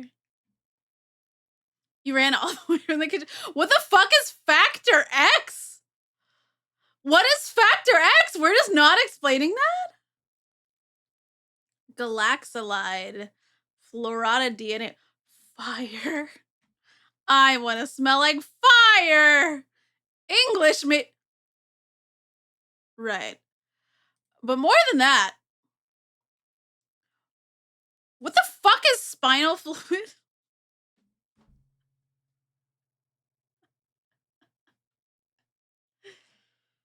Okay. It was launched in 2025. If you guys do not buy me spinal fluid, are you really my fans?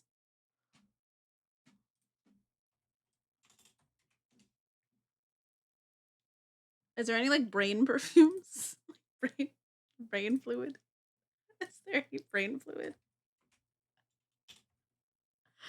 Please.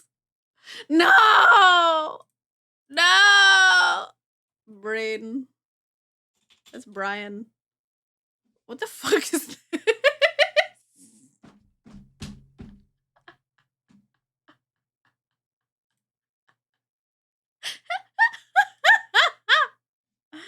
Brain. Brainwashing, brain dance. Raw, so pure. Lover dose. Show me more. Labdinum is my love language. Endorphins. Okay. Is spinal fluid the closest we're gonna? I mean, I'll take spinal fluid. I'll take spinal fluid, guys. Um, what is Florata DNA? Right. Okay. We just don't know. Um, sheesh. Hair pomade, grease. I just want to smell like grease. No, guys, I need to smell like gunpowder. Inexcusable evil? Last birthday cake?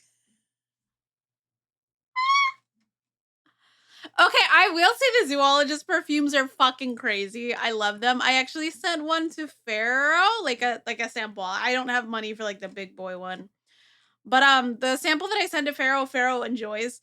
But I wanted to die, and that shit stays like a motherfucker. I want you guys to know I sprayed myself with the zoologist perfume. I'll show you which one. Guns of Sakura. That's what I'm talking about.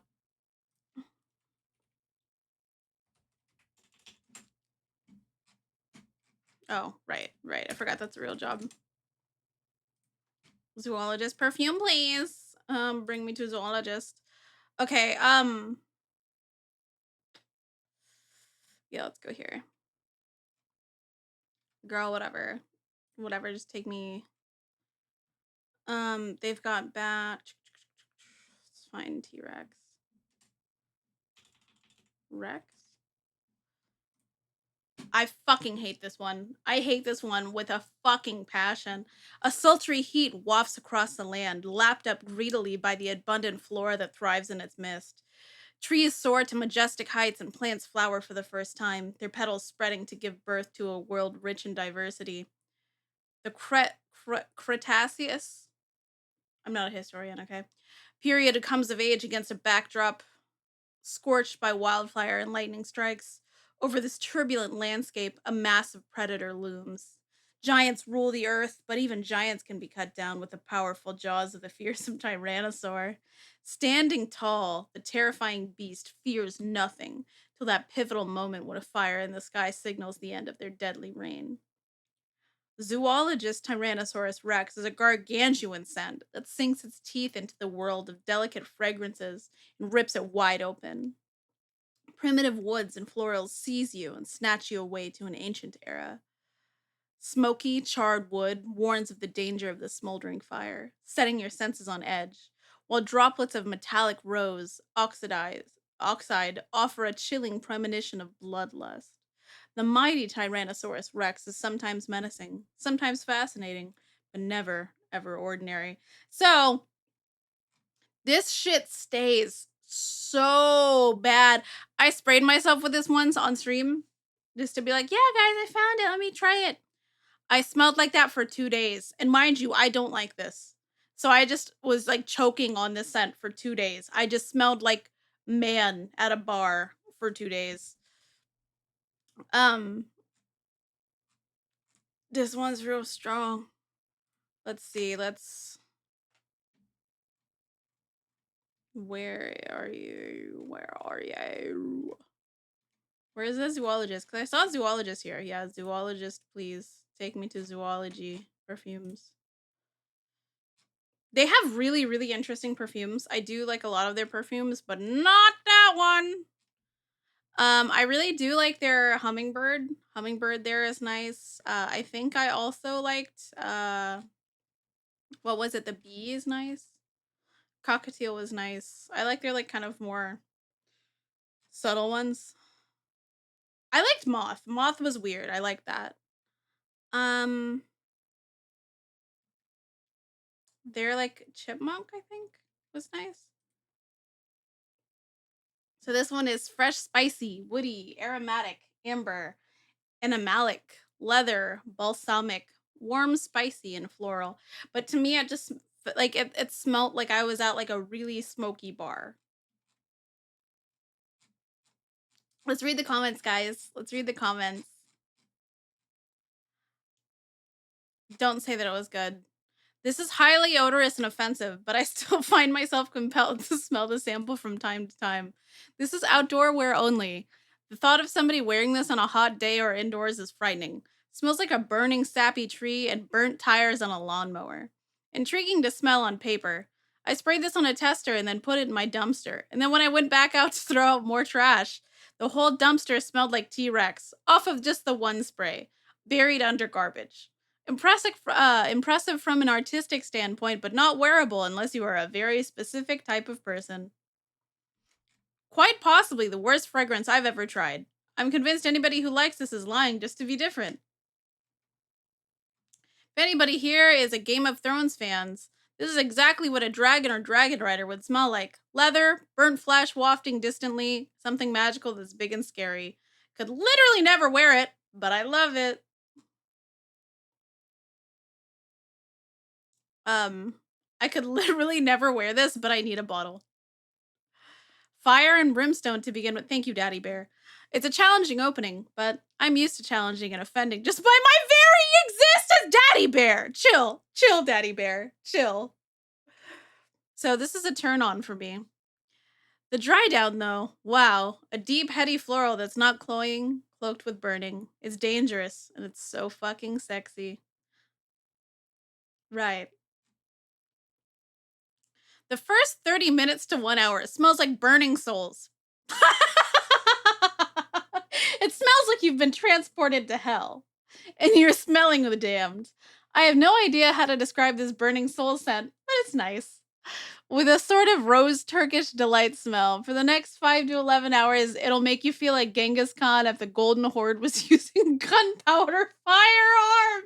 Ah! I was preparing for a strong reaction when I got this tester finally. Everybody seemed to say how horrible it was. I am in love. Love at first sniff. It's almost like a cow nib. So woody, warm, and hot, and so yummy. My body chemistry, it's almost relaxing. Not the punch in the face so many people seem to claim it does. Sort of masculine, but more on the side of unisex. I highly disagree, by the way. A little animal, yes, but not musty or stinky. Bergamot, leather, nutmeg are all coming together so nicely. Strong incense vibes. I'm gonna wear this all summer. Absolutely perfect. Big edit. I tried it on my mom and I understand now. The horrors assaulted my entire family.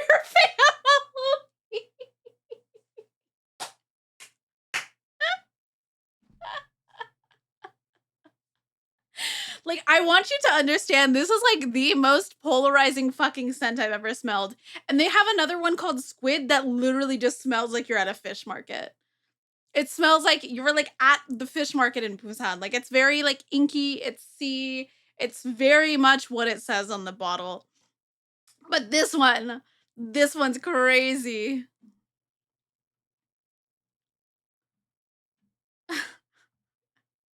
This is the first, perhaps the first fragrance that made me question whether my current perfume shelf bears space for masculine sentiment. I concluded that if a man wore this, I think I may have to. Well, it's uncouth to say. How incredible. I'm so in love with this scent. So animalic, so antique. It smells like an old dusty attic. It smells like archaeology, powdery, and a little bit of dry sweat and musk. Sweet and masculine and manly. Not at all weird like I'd been convinced. I want to try this again. I want to live in this scent. I considered buying a sample, but this is not for me to wear. It's for me to be buried in. Maybe I am the T-Rex. Like, I love reviews on Fragrantica, but especially for like really weird scents, because that's where you get the really weird people. It smells like a forest fire, but the forest is full of animals, burnt and animalic. My grandmother wants me to say that smelling the tester strip made her feel sick. Same girl.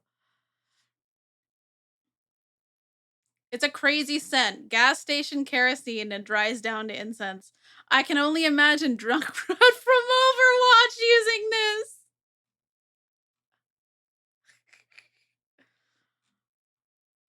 I can't believe people genuinely like this. Like, I cannot believe it. It smells like burning rubber that only gets stronger when it dries down.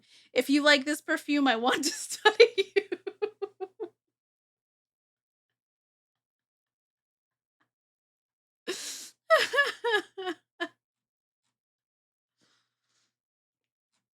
But yeah, it's very polarizing as you can see. People either really like it or they really fucking hate it. Um This is a review after just smelling this. This smells like incense to me mixed with Vicks Vapo Rub. I'm not picking up on the fauna and extinction smells that others are saying they got. I bought a sample of it, so I'm not spraying it on myself or wearing it, so I can't speak to how long it lasts or what it smells like when it settles on the skin. Personally, I would say it's wearable. It doesn't smell bad, just a strong incense smell. Coming back 20 minutes later. So I guess I got some of this on my hands and I smelled my hands and they smell like perfume. On my skin, it smells more peppery with a hint of Vicks Vapo Rub. Very old man cologne. I will say it is very strong. I keep constantly smelling it. It's not a bad smell, just really strong. Update an hour later. I still smell this very strongly. The scents are evolving a bit. I'm getting whiffs of the after smell of a bonfire. It brings to mind images of a burning forest. This is a very strong smell. I would only spray this once if you plan on wearing it. Ah, yes, the perfume that made me fear other perfumes. Not by notes, but by intensity. I don't remember the smell, I just remember myself suffocating.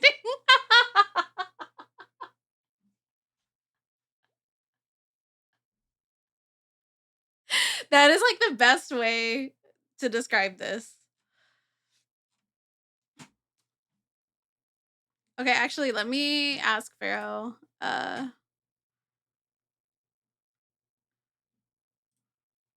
Did you ever get the T Rex perfume sample I sent?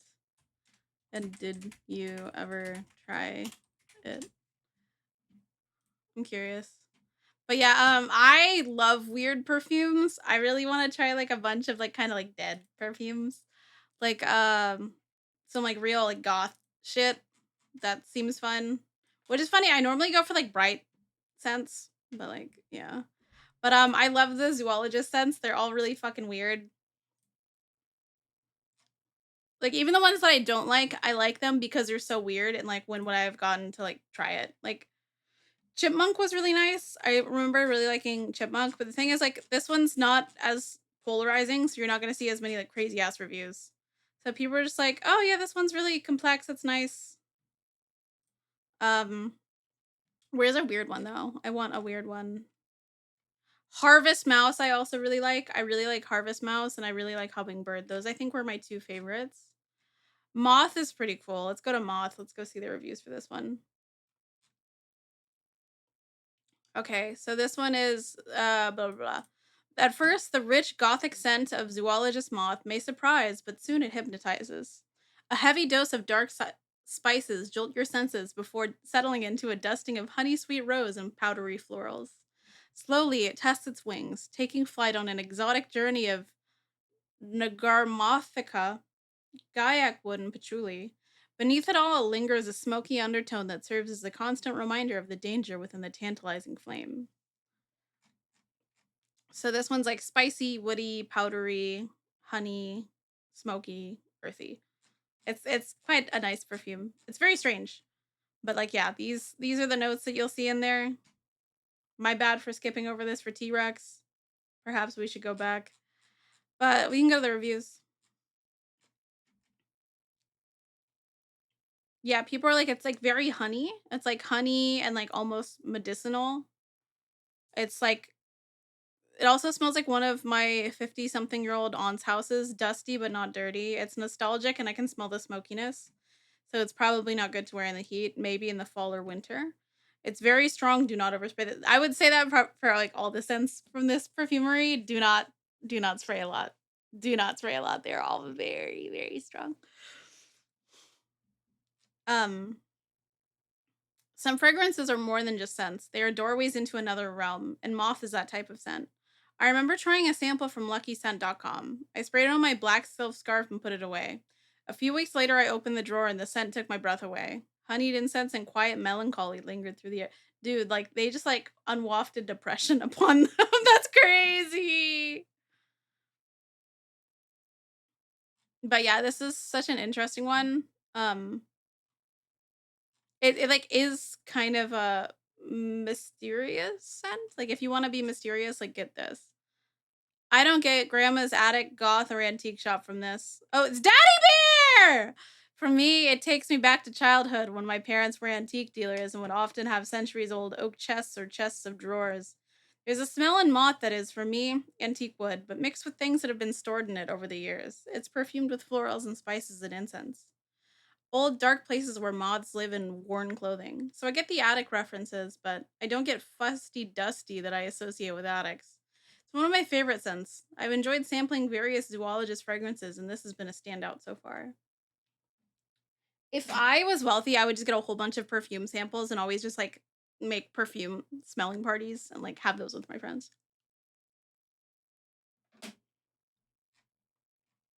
It was really fun. Like, I'm jealous of people who have perfume as a hobby.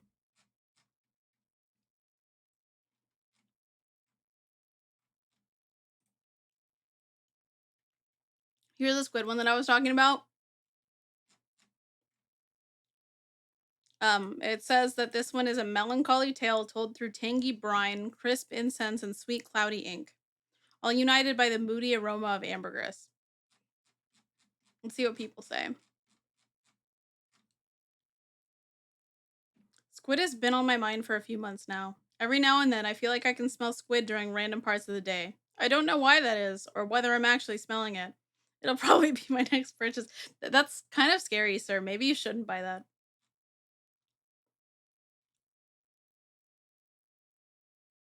Um, it's like having a crush on your sea monster tattoo artist. The deep, salt-studded richness at the core evokes like rolling down a Selkie's leg as she turns. Makes me want to eat her oyster. Oh my god. After a few wears, I notice a spiciness in the opening that makes this inky marine fragrance all the more intriguing. There's an unusual, delectable darkness in this fragrance. There must be something in the water. Like, okay, chill out. Like, mamas. Um, My god, I'm completely taken aback. This caught me by full surprise, and I can confidently say I've never smelled anything like it. The intrigue is immediate. I expected a fresh aquatic smell, but boy was I wrong. It's really dark and heady, salty and briny, yet somehow fresh, yet softly sweet, with layers unfolding constantly. There's an off note that is almost repelling at first, but at the same time incredibly delectable. The tension is what makes it so fascinating. It evolves beautifully and keeps me coming back to my wrist. I often think in colors, and this opens deep black, nearly black blues and violets. This strange but delicious impression of purple flowers and beautiful incense intertwined with something earthy, inky, and almost edible. It's difficult to put into words, but that's part of the magic. This is not a fragrance for the faint of heart. It makes you think, question, revisit.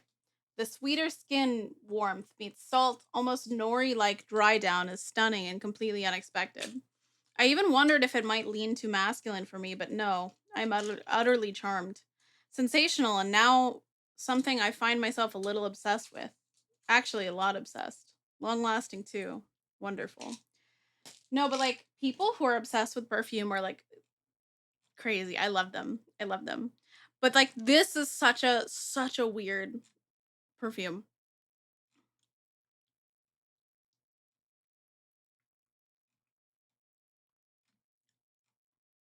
And like the thing is perfumes also wear so differently on people. So like I hated this on me. I'm sure I could smell other people and it would probably smell good on them. But yeah, that's why there's some really weird scents like ink stick. Guys, guys, guys, we gotta get Michi a jean perfume. I think that's the final straw. The final straw is we gotta get her a jean perfume. We gotta get her a jean perfume, guys.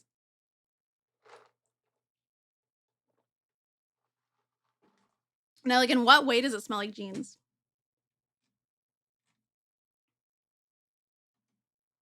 In what way does it smell like jeans? Sheep meadow.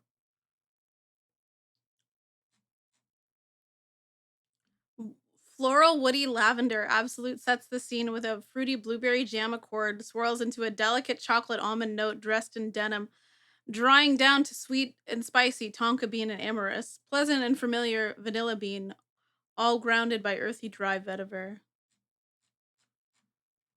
So the notes here are lavender and blueberry, chocolate almond and jeans, vetiver tonka. I'm sending this to Valar. Oh damn. Wait, dragon's blood.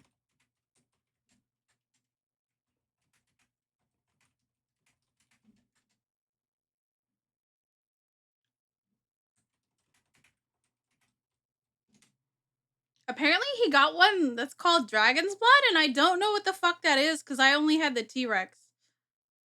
So maybe I lost it and I never got to Pharaoh. So we gotta send Pharaoh another. Another T-Rex, guys. Guys, we gotta send it. We gotta send it. Where's Valar?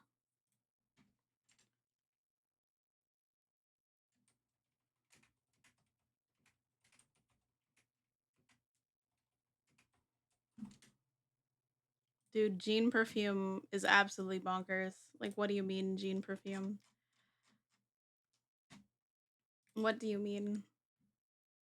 What do you mean? What about indigo? What is indigo? Iris, asphalt, powdery, earthy, lavender. Right. Okay, so this is asphalt and jeans with lavender, orris, sandalwood, and musk. Brother, what the fuck? People like it though.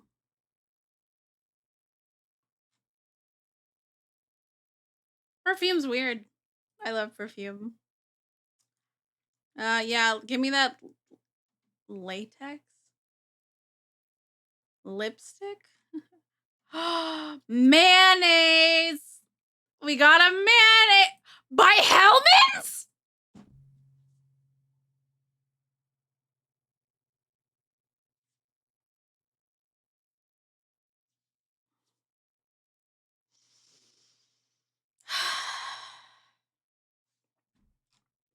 Can someone get Sarah in here, please?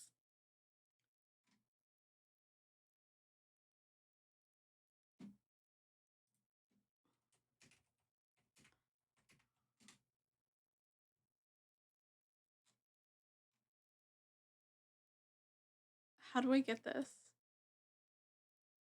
How do I get this? I want this. How do I get it?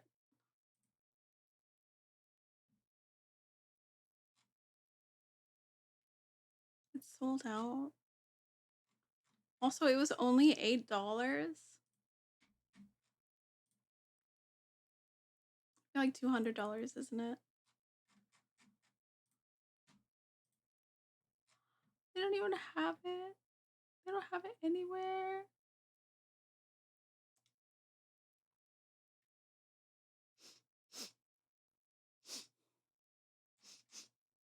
I'll never get to smell mayonnaise perfume.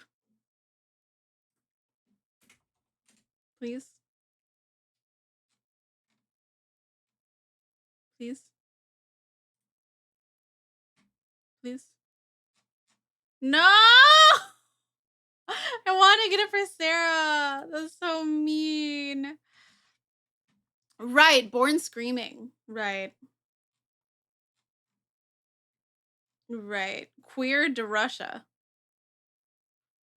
I don't like that gay people in Russia smell like latex. I think that's fucked up.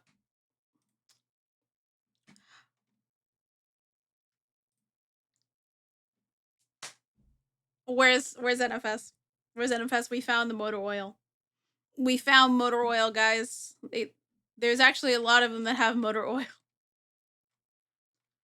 We can get them the lumberjack cologne.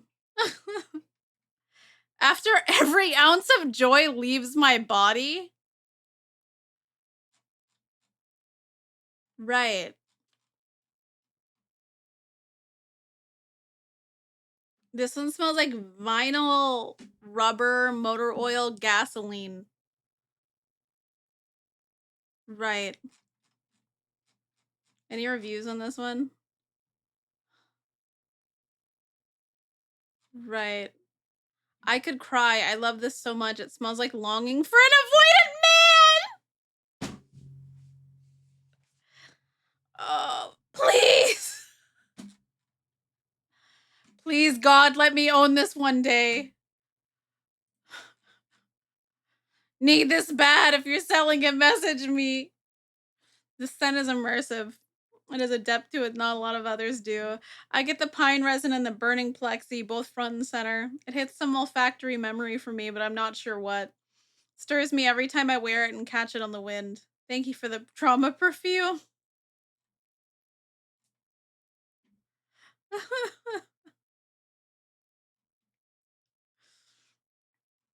Oh my god. That's crazy. I need to smell like money. That's true. Old books is not like super weird. Old furniture, old house. Heat is weird. Pebbles. Play-Doh?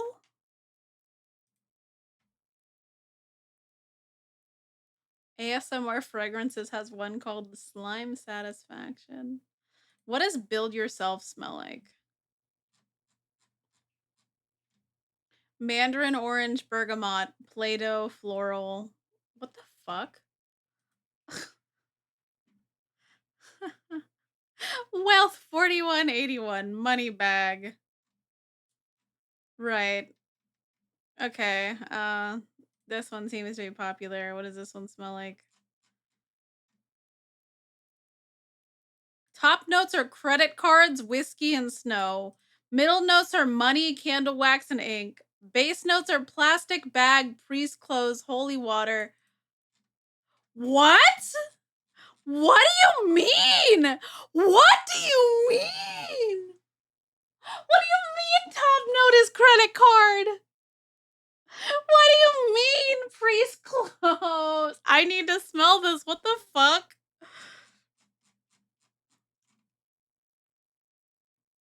I had a pretentious friend who loved to glaze the shit out of this scent. Whenever I had the displeasure of smelling them wearing this fragrance, I had a gag reflex. Projects on skin horribly. If you want to smell like a pen dipped in alcohol, go ahead. Smells so bad, unwearable as expected. It's truly the male counterpart of Toscavat's Age of Innocence. If you've smelled that, no anarchist smells exactly the same, just none of the sweeter feminine notes. So weirdly, it's less offensive, but it smells like the inside of a car on a hot day. This perfumer loves gasoline, I think. Maybe that's the point. This perfume smells like my ketamine phase in winter of 2020. Oh my god. I wore this to see the back rooms. I wanted to be immersed in something synthetic and unnerving, which is much how I would describe this scent. Oh my god. Smells like a burning church and booze. The year is 2005. You're watching a Blend Tech Will It Blend video on YouTube, and the scientist guy throws in some credit cards and booze. The fragrance gives what it promises, but it's not for me. What the hell?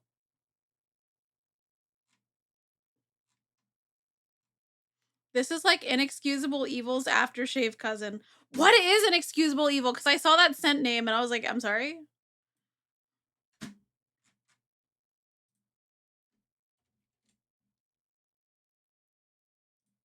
Oops. Okay, Inexcusable Evil. Okay. This one is gunpowder ozone, iodine blood, flowers copaiba balm, nagarmotha, gaiac wood, concrete rain, incense, and sandalwood.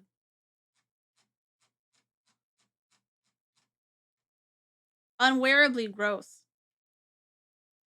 This is what a human killing a robot should smell like. What?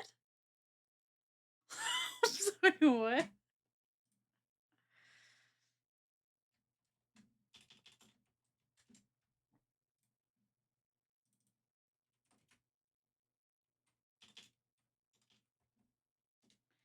Um, well, whatever dragon's blood is, Pharaoh likes it. So smells like how a penny tastes, if you're into that. This fragrance lives up to its name. It is the most inhuman, absurdly violent thing that I've ever smelled. Do not be fooled by the initial onset of clean, medicinal iodine and intriguing florals. Inexcusable evil will invade your throat and nostrils with a haunting, if not outright terror inducing vapor of incomprehensible horrors. This fragrance genuinely began to scare me after trying it on. Inexcusable evil refused to dissipate. It spread rapidly and violently about my person as time passed and mocked my attempts to cover it up or wash it away. The green, almost peppery initial notes devolved into what I can only describe as the smell of post apocalyptic, complete and utter destruction. Wet, sour concrete, forgotten gunfire, and deep, deep sorrow. I will be haunted by this perfume for the rest of my life. This is a 10 out of 10 for concept and experience alone. Kudos to Toskavat for offering a taste, smell of emotions I didn't know I was capable of feeling. I intend to try Inexcusable Evil again when I'm feeling braver, or at least less sane.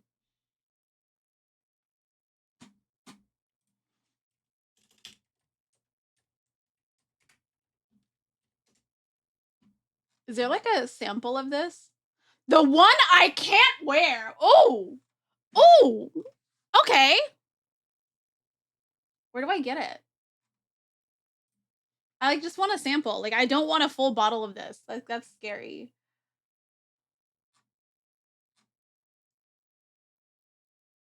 Last birthday cake. I think everything from this brand is also just like low key scary. Um,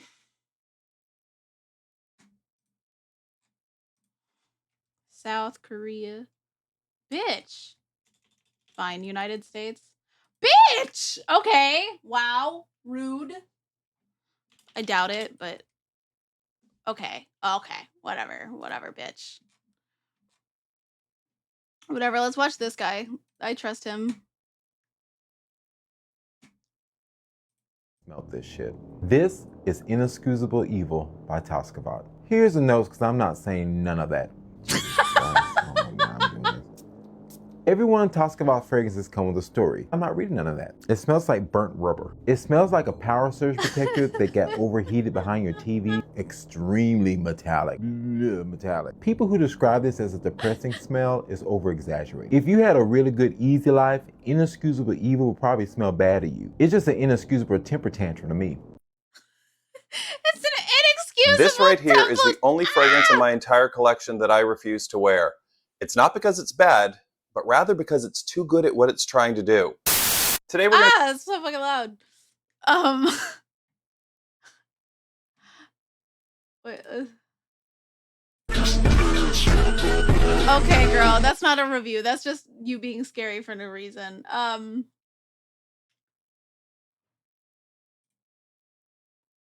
Now, you've been through the championships, you've done what you have to do, you lay down in bed after a long, long run of whooping ass. You're left with the smell of the dried blood of all who fell at your claws. Now, which Pokemon smells like Toskavat's Inexcusable Evil? Get Right. Wolf-Glick off the premises, because it's obviously Girl, this is Incineroar. lasting me. The You're Fire Dark type bipedal kitty cat, 3-time world champion. You're just saying competing shit, okay? At least this guy was like honest about it. Do you know what I mean?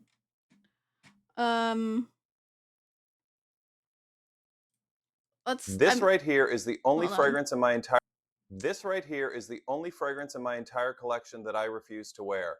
It's not because I like it's how bad, originally I was but gonna play rather because Snoopy, but it's like too I'm good really at what it's enamored trying by to all do. of this weird shit right Today now. we're going to Okay. be reviewing Inexcusable Evil by Toskavat. I'll tell you what it smells like, I'll tell you what it means, and I'll tell you why it haunts me. And at the end, I'll give you my 2 cents. Let's get going. This might be just like a yapping stream day. All right, I'm welcome back to still the channel. really This is my 2 cents. exhausted. My name is Sean. If you are a new viewer, welcome. If you've already seen the channel, Wrestling welcome on back. fire Now, before for we get it, started, perhaps. I do want to say, if you are a fan of fast-paced fragrance reviews and you're not already subscribed, please hit the subscribe button. It would really help me out. That algorithm likes to see the subscribe button pressed. It also My likes to see algorithm comments also and likes to likes. see the subscribe So button today we're going to pressed. be reviewing Inexcusable Evil by Toskavat. Crazy. If you don't know anything about the house, this is a Romanian-based niche perfume house, and the perfumer of the house is a man named David Lev Slavisky. David bases all of his fragrances around a specific memory. These fragrances push emotional boundaries. At once you think you're smelling something sweet and something childlike, and then all of a sudden in the same fragrance you smell gasoline. Now, as I said, all of David's fragrances are based on... Wait, they're all based on memories. It's just like, yeah, you're smelling like your sweet childhood home, and then you smell gasoline and fire. And it's like, whoa, I think I might know that memory. Some sort of a memory. That memory can be something like from that his memory. childhood that was a good memory, or it could be something that was a bad memory. The basic concept behind this fragrance is capturing the scent of war. Not just the scent during the war, but also the scent of the decay and the aftermath of war. Think hospital room, think antiseptics, think latex, That's think really blood. cool, though. All of that is captured in this fragrance right here. Now, you may say, why would somebody want to smell like that? This is not a fragrance that's made to charm. It's not meant to smell pretty. It is meant to resonate. This is not designed for the casual wear. Now, I do have several Toscavat Just go fragrances to in my sleep. It's okay, collection. As you dude. can It's see okay. We're behind just me, there looking are at 6 others perfumes. there. This fragrance smells straight up like trauma. But before we This get into smells seeing like what it smells trauma! like, I do want to point out the boxing of the Toscavat fragrances. I don't usually like to talk about the boxes, but for Toscavat, it sort of makes sense. If you're not familiar, the This one fragrances all smells like come in a trauma. nice little drawer package with a sleeve on the outside. I don't know if you Also, can see Zane, it. if It you are says still here, I missed Inexcusable it, but Evil thank you on so the much other for the side here. dodo. Open it up here. And inside it I want to is try these so wrapped bad. up in ribbons. There's a small bag that you can carry it in, and also an envelope that says I remember, with some prose and some drawings that are supposed to represent the fragrance. The prose here talks about what the fragrance is about, but on the back side is a QR code that you can scan, and there's a music list that has all of the songs that David thought of while making this fragrance. So it's pretty cool.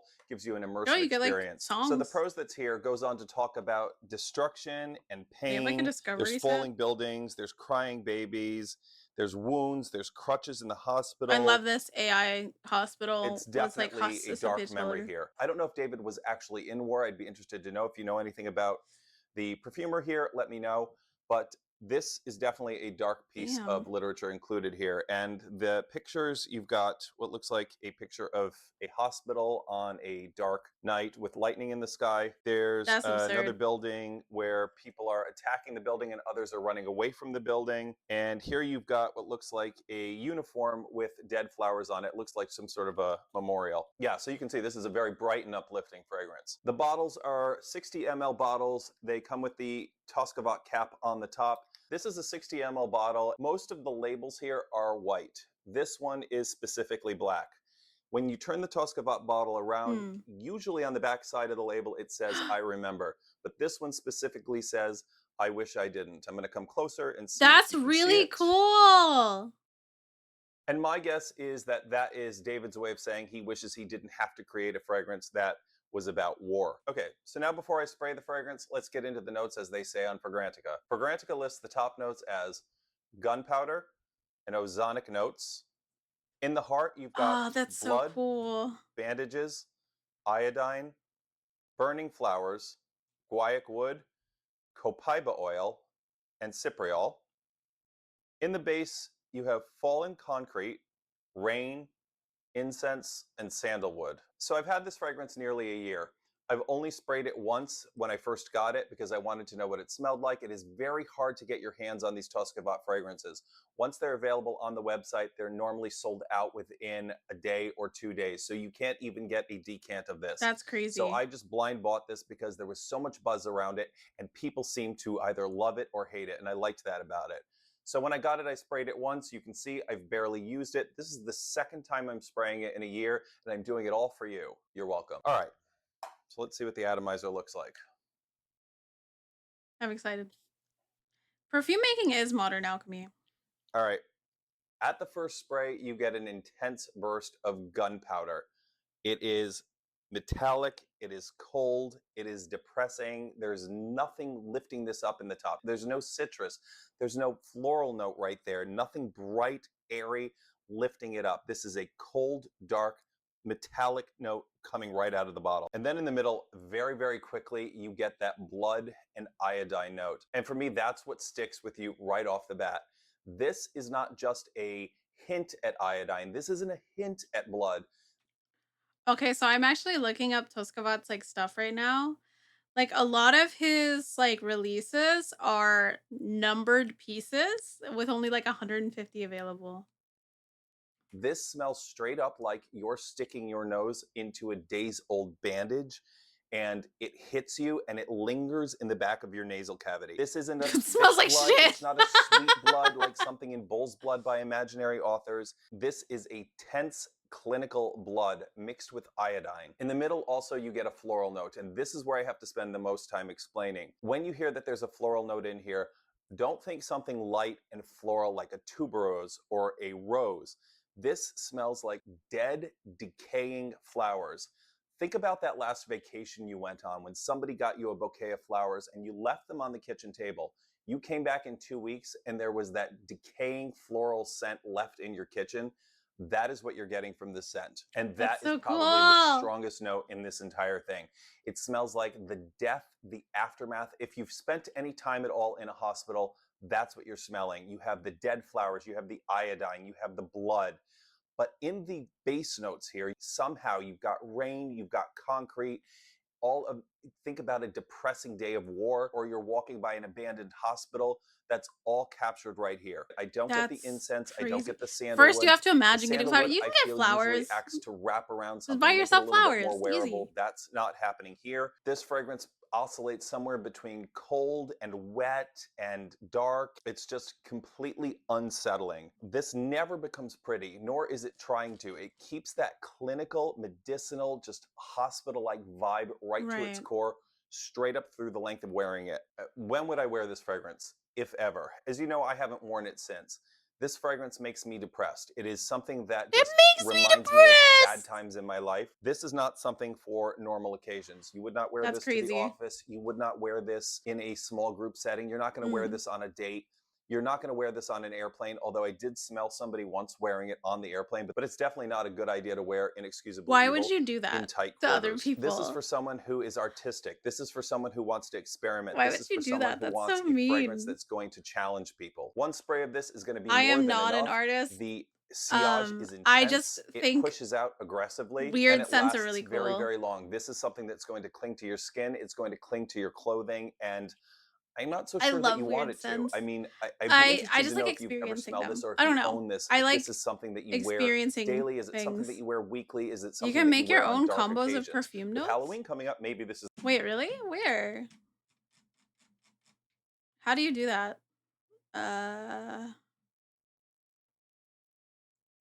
You're really good at drawing my attention. That's really smooth. You're really smooth. You're good at that. You're really smooth.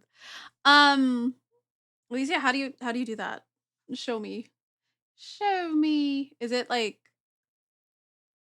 perfume finder? No. But yeah, I don't know. I think perfumes are really cool. Like when people smell good, bitch, they smell good. Do you know what I mean? Like if you've ever walked by somebody at a convention and they smelled fucking horrible, you get what I'm talking about, but in like the very opposite way. Like if people like you walk by and they smell really good. COVID took your sense of smell. I'm so sorry to hear that. Like for me, mine eventually came back. I actually got COVID 3 times, and that's probably why my body does not work as fantastically as it used to. But like scent is very important. But the thing is like even though you've lost your sense of smell, is it complete? If you don't mind me asking, is it like a complete like nothing tastes good anymore because I can't really like smell, or is it just like things are not as strong as they used to be? I am very curious. Oh, okay, it's here. Ooh, okay. Let me put this in. Actually, Ellie, could you put that in the chat? Or can you not post links in chat? I can post link in chat. I can post link in chat. Okay, so everybody, we're making our own perfume right now. Okay, I wanna have my goat ylang ylang. It's not as strong and bad smells seem to be strong. That's messed up. I don't like that. That's really messed up. Um, I do notice that like sometimes I like really miss the smell of flower. I will say though, if you miss the smell of flowers, flowers do not smell as fragrant as they used to be. So like typically if you smell like floral scents, they're stronger than the actual smell of flowers. Like people are like, "Oh, these flowers smell nice." And like they don't smell like a lot of things, but like a big bush of jasmines tends to like have like a lot more smell to it, if that makes sense. I'm gonna put jasmine in mine because I do love jasmine blossoms. Um, I like pear. Pear is nice. Um, I want to have another fruit in mine. I like fruity. I don't want to do peach or blackberry because I just use those. I don't want fig though either. Strawberry. You can add mango. Yeah, whatever you want. 12 fragrance. I want something weird now. I want musk. I want. I do like kind of a clean scent. Alk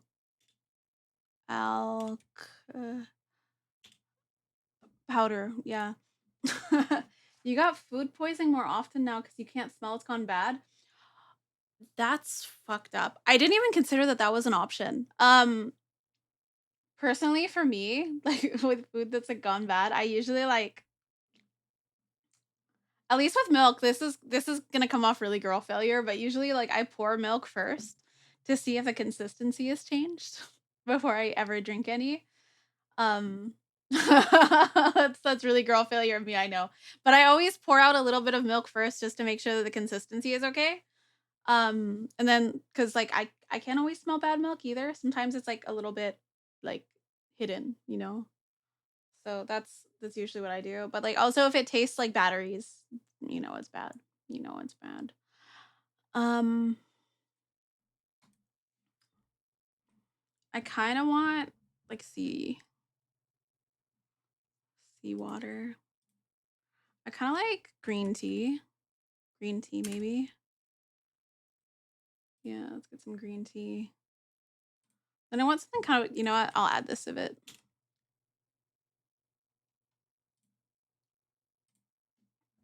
And then I want book. I want some book in there. Give me some book and give me rain. Yeah. Okay, what we got? I slipped and dropped my groceries in the rain.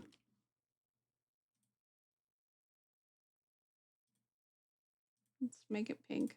Yeah. Yeah, that one. That's pretty good. Here's mine.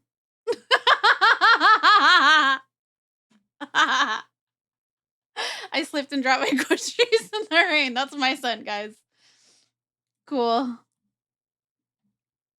That's fantastic. I'm gonna go put this in stream topics. Give me a second. Oops, that's not stream topics here. This is stream topics. I'm blind. Incredible. Incredible. We did it here first, guys. We did it here first. Okay, where are you guys? Your fridge is unplugged. You don't buy food anymore that normally. But what do you mean your fridge is unplugged and you don't buy food? What does that mean? I'm afraid. I don't know what that means. I'm not brilliant enough to understand what that means in a normal way. Instead, I'm frightened like a small animal. Also, Nero, thank you for the nourishment. It is coffee right now because I'm too lazy to get up and get water. Can my eyes open? Why am I asleep?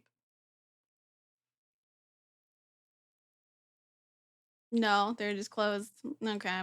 All right. My eyes are just closed. That's sir. Whatever. It's an EP day. That's an EP day, I fear. But yeah, what do you mean your fridge is unplugged? Can you please replug it? Can you do that for me, please? Can you like just even if you just like put some crackers on top of your fridge and pretend that it's plugged in, I will be more grateful. Fridge food tends to spoil. That's fair. That's fair. But I mean like if you buy food and then like I know it's more difficult, but like if you do buy fresh foods and you eat it within like a day or two, it should not go bad if it is like in the fridge. I mean also if you like label stuff, it is more likely to not go bad because then you will know the actual dates. I'm really bad at that. I will say I'm really, really bad at throwing things away on time. And I don't smell them before I eat them. But I have a stomach of steel, unfortunately. I've been doing this for far too long. When I get sick, it is not because of the food I eat. It is not because of the food I eat. How come yours was like all nice and like hero, whatever that means. What's it when it's not vertical? What's the word when it's not vertical? Horizontal. I like that you chose all like purple. Like you chose all purple flowers. Was that intentional? It was intentional. It's funny. Are you like that's crazy. That's really crazy. I just picked scents that I liked and that I thought would like kind of blend together, but also not go together. Because I think the scents that don't go together do still blend together, and it makes a really interesting combination. The fridge stores water bottles. It's basically a cabinet. Senko, my guy. I'm sending you fruit. I'm Bluetoothing you fruit right now. I am Bluetoothing you fresh fruit. The freshest of fruit so it doesn't go bad. I'm Bluetoothing it right now. Please let me know when you've received. Type yes to receive.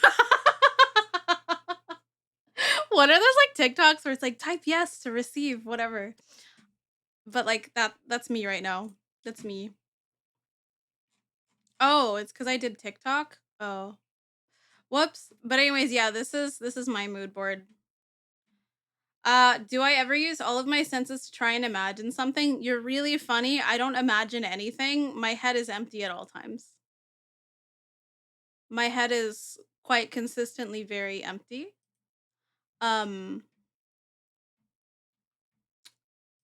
My head just be empty.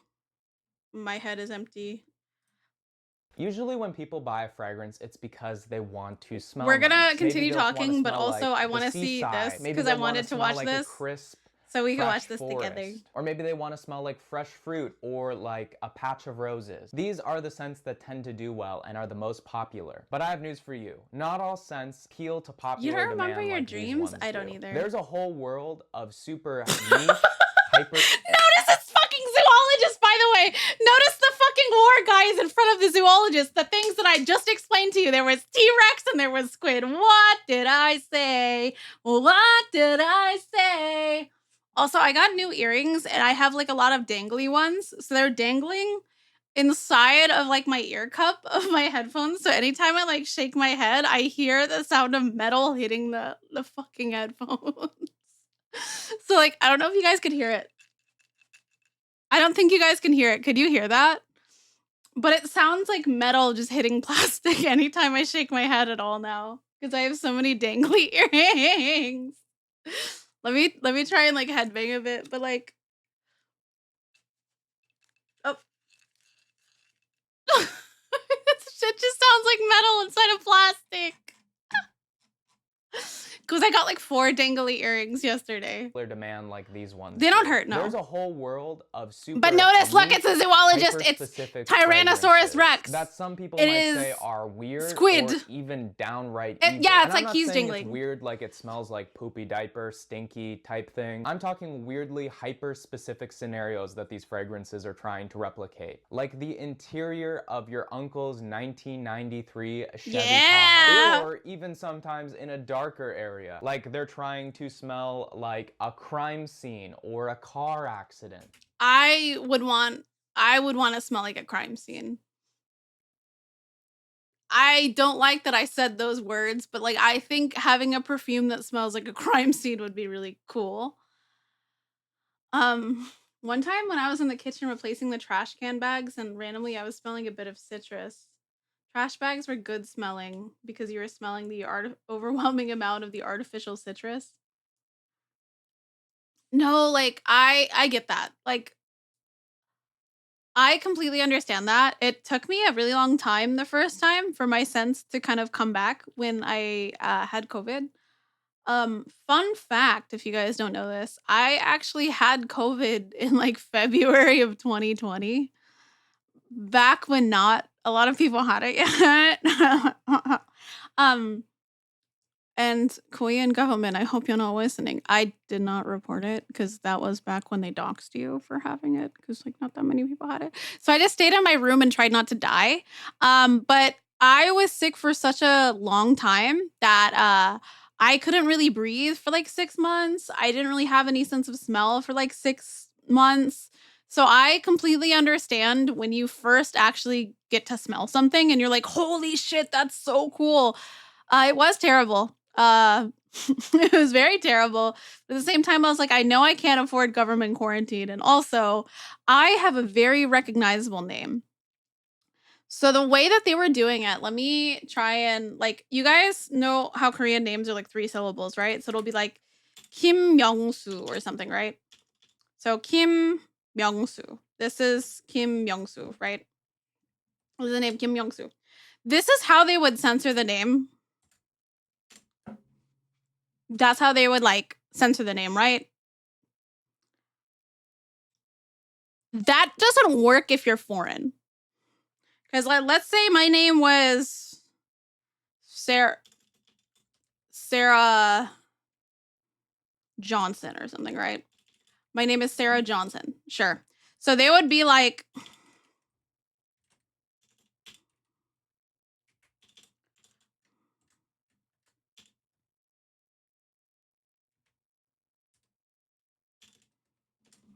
God, I wonder who that is. That could be anyone. That could be anyone. And if you're like, okay, but there's probably like 10 Sarah Johnsons, right? What I didn't mention, they also put the neighborhood in your age. So no way in hell was I gonna try and be that first foreigner. Absolutely not.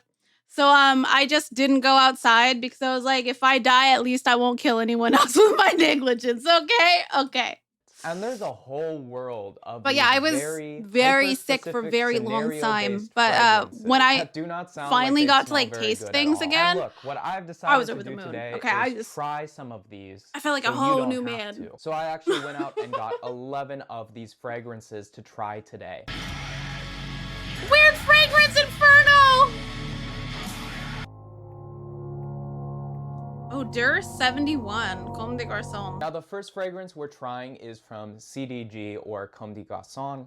If you don't know CDG or Comme des Garçons, they are a Japanese avant-garde clothing brand primarily, but they also have fragrances. A lot of their fragrances are known to be super bizarre, but they're also usually known to be pretty good. One of their more crazy fragrances is called Concrete, and it's supposed to smell like wet rain on concrete. That sounds nice. I like wet rain and concrete. It is very good. However, a few of their fragrances people have noted are stranger than others. And so this first fragrance we're trying from CDG is Odor 71. Now this fragrance is supposed to smell like dust on a hot light bulb, flaming rock, ink, and bamboo. Those are What?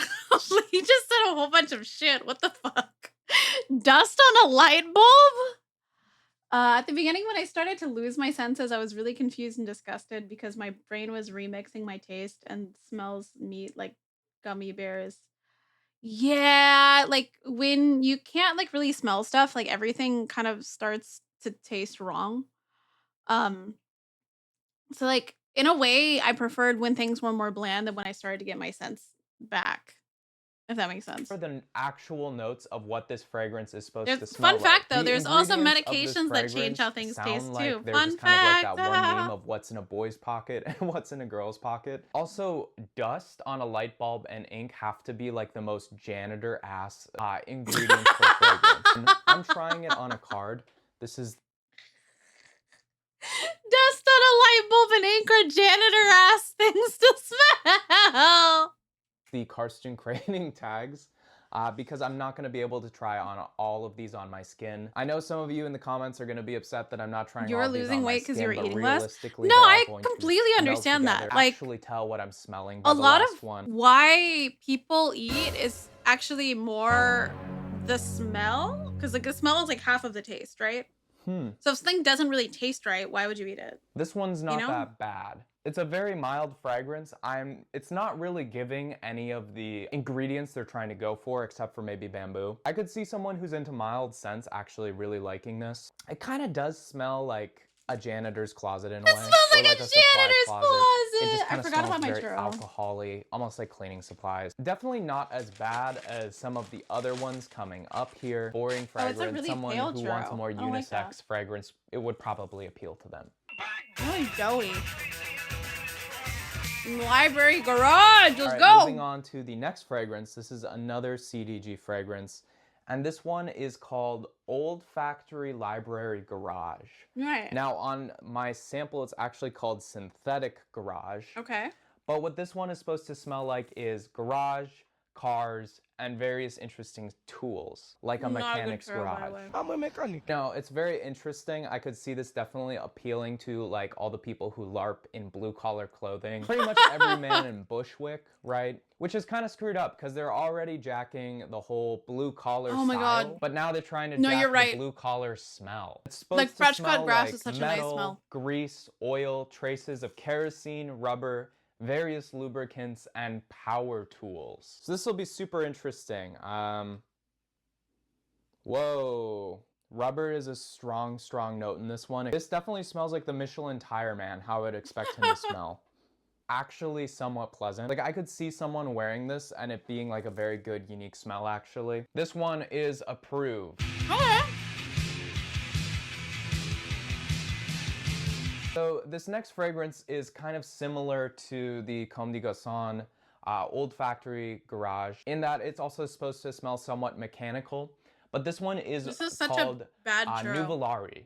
And this is actually I trying don't know why to I'm smell still like eating a it. man who was around cars a lot. Supposed to smell like is Nuvolari, who was a famous race car driver. And I'm not gonna lie, this has stopped. one of the coolest bottles of all time. Oh, Its good. main notes good are churro. mineral, aromatic, metallic, disappointing asphalt churro. is a huge one. Which makes sense because this man was a race car driver. Apparently, it's supposed to smell like one of his like races he did where there was a lot of rooms. This one was supposed to smell like a specific race. You remember the scent of one specific race. CO2, That's Bulgarian Rose, Lao Oud. That's apparently the smell of the Grand Prix he won. Right. Well, it smells like he had his Grand Prix at a Willy Wonka's chocolate factory. What? This is unexpectedly extremely sweet smelling, but it smells like dark whiskey, rum, tobacco. Very woody, it's very spicy. This one is very, very nice. The Nuvolari family was very nice to him and made a very nice fragrance in his honor. And if this is what this man actually smelled So it's like asphalt at and this particular chocolate? race, he smelled wonderful. It probably missed the That's mark not on bad. actually smelling like the Grand Prix and what this man smelled like, but it is a good fragrance. I would recommend it. Asphalt and chocolate doesn't sound horrible. I don't remember Dodo being bad. This next one we're gonna do is called Dodo. I and it's did smell by a Dodo, brand the called jackfruit edition, Zoologist. and I don't remember Zoologist it being is an bad. Interesting brand. Their whole thing is they try to make fragrances that smell like different animals. That's crazy. No, is the food good? Yeah, it's great. Okay, I will say like the one nice like part about like not being able to taste food because everything's really bland.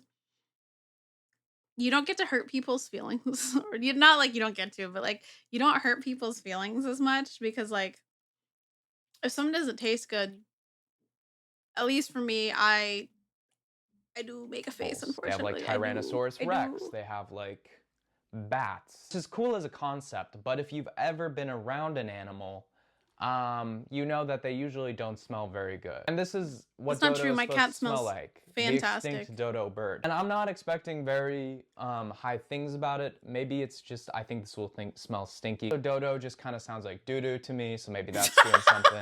The penguin exhibit at the zoo, or like I don't have like high expectations for this one, guys. It's an animal scent, so it's probably gonna smell like a gross animal. And Dodo sounds like doo doo. You know how it is. Like, no, I don't actually. I the don't. penguin room at the zoo.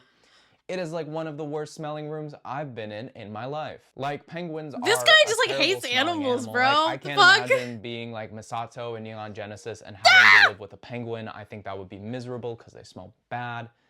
And I think like a dodo is kind of like a penguin. So I don't know. I'm This not guy's such a expecting it to hater. be He good. hates birds.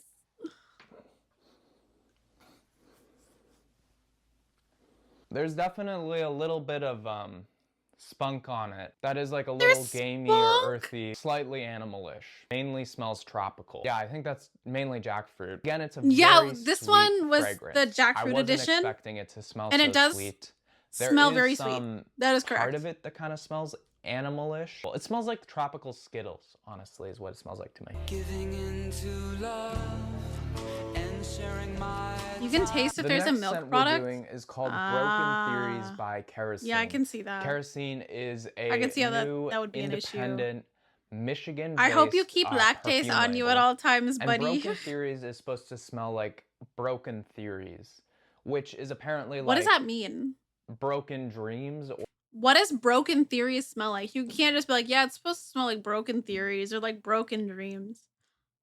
What does that smell? Like, you can't tell me an emotional state and be like, you know the smell of that? Like, yeah, you know the smell of when somebody breaks up with you? Like, what does that smell like? No, I don't. You can't just say words and expect them to have meaning suddenly, Karsten Kroning. Or like despair. Yeah. No, what does depression smell like? What is despair? Like sad, like sort of like a heartbreak or something like that, which is a Alternatively, what if we just start describing things with it smells like, and then just like something that doesn't make any sense, like that really smells like that. That smells like ennui, guys. That smells like ennui. It smells like when you fail your fucking history test because you didn't study. Like it smells like when you pass a note in class and your teacher makes you read it to the class. Right. It smells like a math thing exam. to make a fragrance about. Like usually people want like to meet their lover when they put on a fragrance. It smells like this fragrance is when you like swipe for, on a lot of people on Hinge. the brokenness of heartbreak or broken theories. It's an existential ass fragrance. This is like a red house painter's ass fragrance is kind of what it's giving to me. This is the perfect fragrance for that Smells like one when you friend who vote. still has never recovered from that girl they broke up with. But what are the actual notes of it if it's trying to smell like heartbreak? Blood orange, tobacco, spices, vanilla bean, sandalwood, oud, and your incense. grandfather's garage. Okay. Whoa.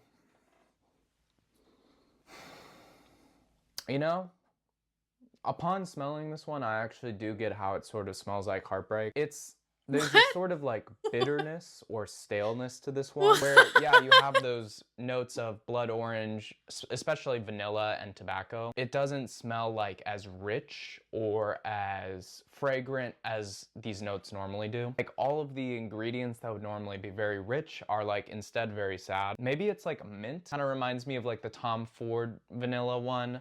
Guys, this one kind of smells like when you want to go to McDonald's and your mom's like, we have McDonald's at home. That's what this one smells like. It's like, you know, the sense of despair and heartbreak. One situation that I've had way too often. Hey, mom, is there a milk product in the food? You know, I'm lactose intolerant and nothing has changed for the past 15 years. No, I get that. I've been allergic to like chocolate and coconut for a very long time. My parents will still give me stuff with chocolate and coconut in it and then be like, wait, you're allergic. Vanilla tobacco one, except if So it it's smells fucked sad. up, but I completely This is actually kind of understand. impressive. I'm not gonna lie. I still eat chocolate. I'm sorry, I do. I do. I can't help myself. This next scent is called Anarchist A, and it is supposed to smell like an anarchist. Like someone who is going to blow something up or like a terrorist. And so this is the description of it.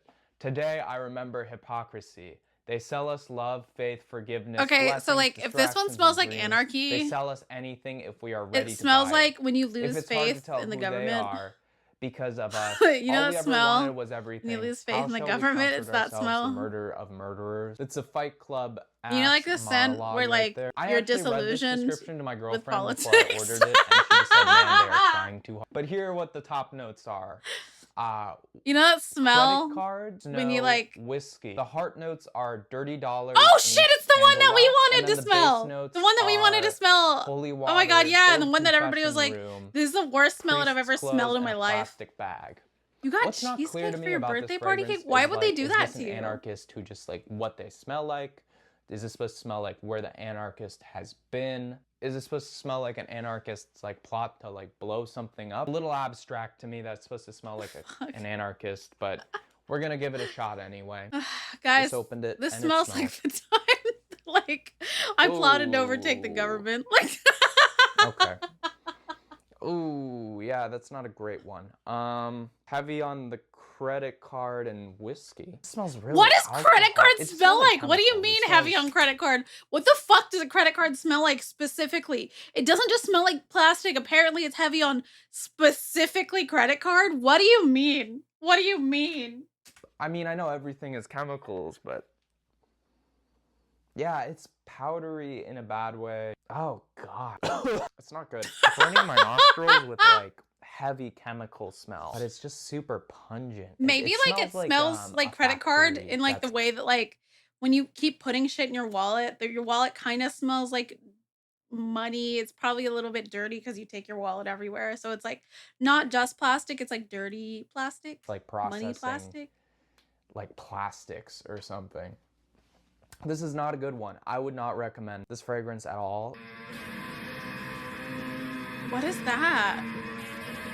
Next one is called Umbre. So this fragrance is pretty Sweaty much wallet, supposed leather, to plastic smell, coins, exactly.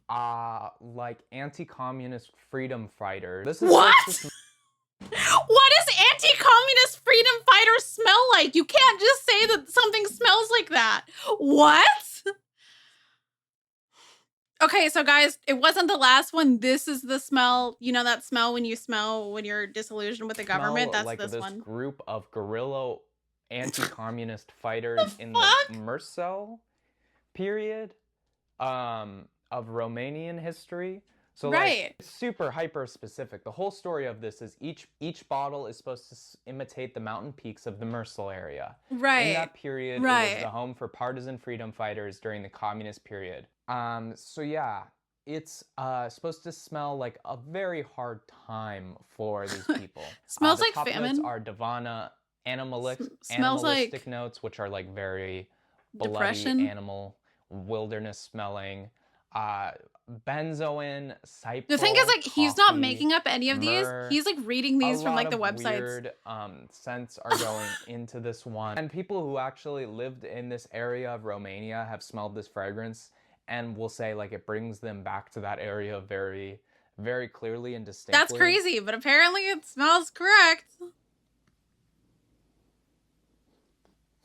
There's definitely a woody scent of a very specific tree that dominates this fragrance. I think this is the tree that grew in that area, so that's like the biggest note I smell. Not bad, not great either. Like it's definitely an aggressive smell. You're You definitely joking, smell there the is a metal and WD-40, animalistic like- notes that are supposed to be in it that are There is supposed a to smell WD-40 like perfume. blood and You're joking, but there is. like war and bullets and stuff, but I wouldn't say it's enjoyable. The metal and the animal are a little much. Should I recommend this fragrance? Probably not. There is I a probably WD-40 wouldn't want to wear perfume. this every You're day. laughing. Age of Innocence. We got another Okay, Tuscavaut, again, guys. this We got one another is Tuscavaut. From Tuscavaut again. That was the one I really did not like. And this one is supposed to be called Age of Innocence. And Oh, from you my genuinely missed the understanding, smell this of fragrance WD-40. is supposed to smell like you are a child, like eating cotton Why? candy, crossing the road, and then you get hit by a car. I'm dead. What? Sorry, we'll have to go back to that. How much is it? It's Mischief, so it's probably quite expensive. Listen, I know we're gonna have to come back to that. Okay, we're gonna have to. Quick aside.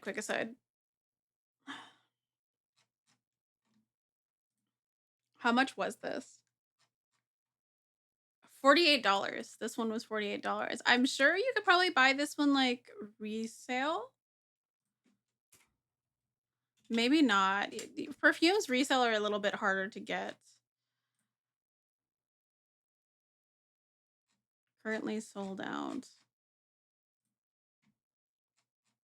Maybe you could get one. They might all be sold out though.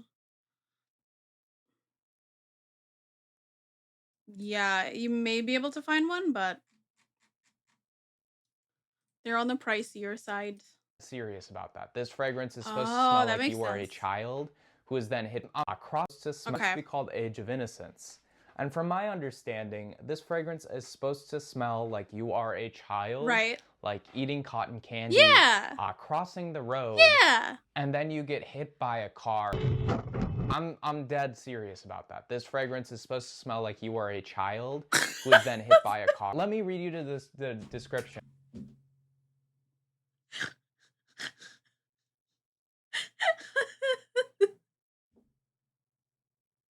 You guys know the smell of when you're a child getting hit by a car.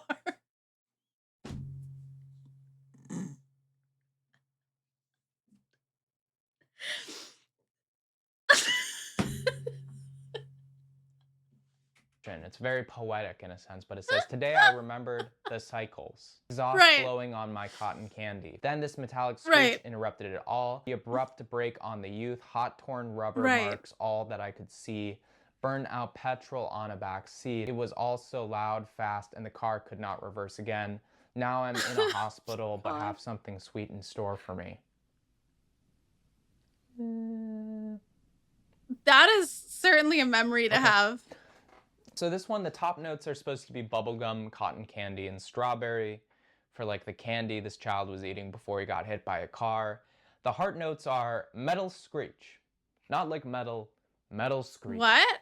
Rubber, gasoline, car seats, and rose. And then the base notes are Aquilius mandrilis, which is a natural oud, Haitian Velvetier. But I have a feeling this one is going to smell worse. The whole premise of it sounds like a Wattpad story. It's definitely like uncomfortable. Like, I oh, want to man, know what what's this your smells like fragrance so supposed to smell like? bad. It's so interesting. It's like, oh, a child getting hit by a car. Ooh. Oh. What are you wearing? It's Oh, the scent strawberry of a is child getting very hit by a prevalent. car. Cotton candy is very prevalent. So you're thinking, oh, it's sweet and it's good. It really starts to smell How would like... you tell anybody that you're fucking wearing this? Like, oh, that's such an interesting perfume. What is that? Like, what is it supposed to smell like? So you know when a child gets hit by a car? It's supposed to smell like that. Actually, that's the scent that I'm going for. There's like a very specific audience, and like the only people that I think would want this are really weird people like me, or people who have maybe been hit by a car as a child. And 100% if I own this, I would then ask my brother to like rate it on a scale of 1 to 10, how much it actually smelled like getting hit by a car as a child. I don't know if you've ever had like laughing Maybe gas. maybe Or, it's actually pretty accurate. like I would have to ask strawberry him. toothpaste from the dentist. You know how the dentist gives you these weird bubble gum or faux strawberry flavored things that smell like very aggressively like chemicals. Yes, of a Toyota kerosene. RAV4. Like kerosene and gasoline are definitely, You know, it's giving more like cherry red Civic. Like it just smells pungent, man. Like the strawberry is super sharp, but it's not a good smell like strawberry. It's like a bad strawberry. It's a bad strawberry, guys. Somebody wearing this. It smells really strongly like the gasoline, the metal, and the rubber, but with just like it's been like coated over with strawberry. It's like giving hints of car freshener. Ever. I would not But recommend also anyone like try a there's sample a of it. very It's like really rubbery bad. accord.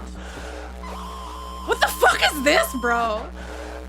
All right, the next fragrance again. What from is this Filippo editing? This Fortunelli, guy and needs one to is chill. called But Not Today, which makes me think of like that millennial thing where they're like, but They have a first, shower coffee. gel But the that comes in title, a But Not jug that Today, looks is like car apparently engine from a oil. Hannibal Lecter monologue. from Okay, kind of Silence the obsessed with that. Lambs. This Kind of obsessed. fragrance is supposed to smell like a serial killer. It's supposed to. What? We went from a child getting hit by a car to serial killer? How did he find these? Smell like cannibalism and murder. And yeah, this It is smells like like one of the most cannibalism, extreme right? fragrances I've Because you heard guys know can what buy. cannibalism A lot of smells people like, have right? It's a very classic negative scent. reaction to All of us this know what that fragrance. feeling invokes. It's mainly supposed to smell like blood, Right. leather, Right. metal, only like an animalic meat smell apparently. Oh, definitely leather is very forward. Yeah, so the leather is very forward in my And serial killer definitely scent. like not rotten meat, but like something that smells like meat. It's definitely irony. It does sort of smell What? like blood. I do get like a little What? bit of the blood, a little bit of the metal, a little bit of the animal, but mainly leather. And leather in I am gonna itself is say not a bad. one thing that's really bothering me is like I don't trust this guy's opinions because he doesn't seem to like actually like know a lot of like the perfumery terms. So I want to get like a bunch of my perfume friends like together and then we smell these weird ass scents and then like I just want my friends to suffer while I'm just like this one's fun. I hate it. And then like I'll say shit like my dad would say, just be like this smells like a man factory. Like, you know? Note or a bad fragrance, but mixed with the blood, the animal, and the metal. Yeah, that's definitely really bad. It just is, it's pungent. It's Cause like it also oddly this guy really said like, oh, this is very credit card forward. Like, what are you talking about? Like, I don't trust you. I don't trust you. smells like a Nerds, like the Nerds rope. What? There's definitely a huge It smells like murder in a nerd's rope. What are you talking about? piece of this that smells like Nerds ropes. What are you Or talking like a Nerds. It's not about? disgusting. Or like What? I'm going to vomit when I smell it, but it's definitely not pleasant. What? I would not wear that fragrance. It smells like a bloody animal Nerds rope with leather. What? So this next one is supposed to be one of the worst fragrances on the internet. Okay. This next one is called cooking? Secretions Magnificus. You and know it's by good a when it's pretty got secretions in the renowned, title, guys. actually, perfumer called Itat Libre de Orange. Not 100% sure exactly what that means. It's very French. I don't speak French. But Secretions Magnifiques is a freaky fragrance in that it's supposed to smell like... Just a quick aside. He doesn't even know how to say freaky ah. He was like, it's a freaky fragrance. Like, I am not the culture police, but like that is poser level 9,000. How you using he keeps using words that he does not know how to say. Like he's like animalistic. Like, bro, it's animalistic. Like just sound it out. What do you mean freaky scent?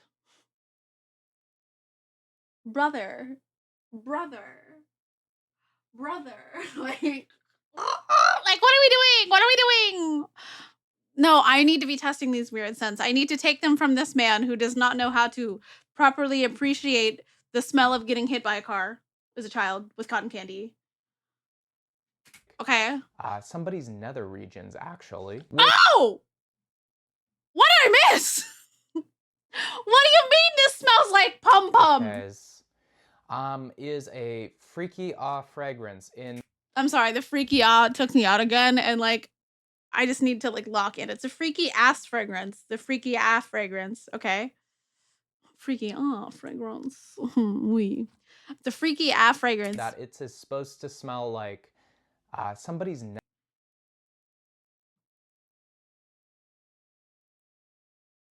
So it's pum pum perfume. Like it's male pum pum perfume. nether regions, actually. Which, right, like...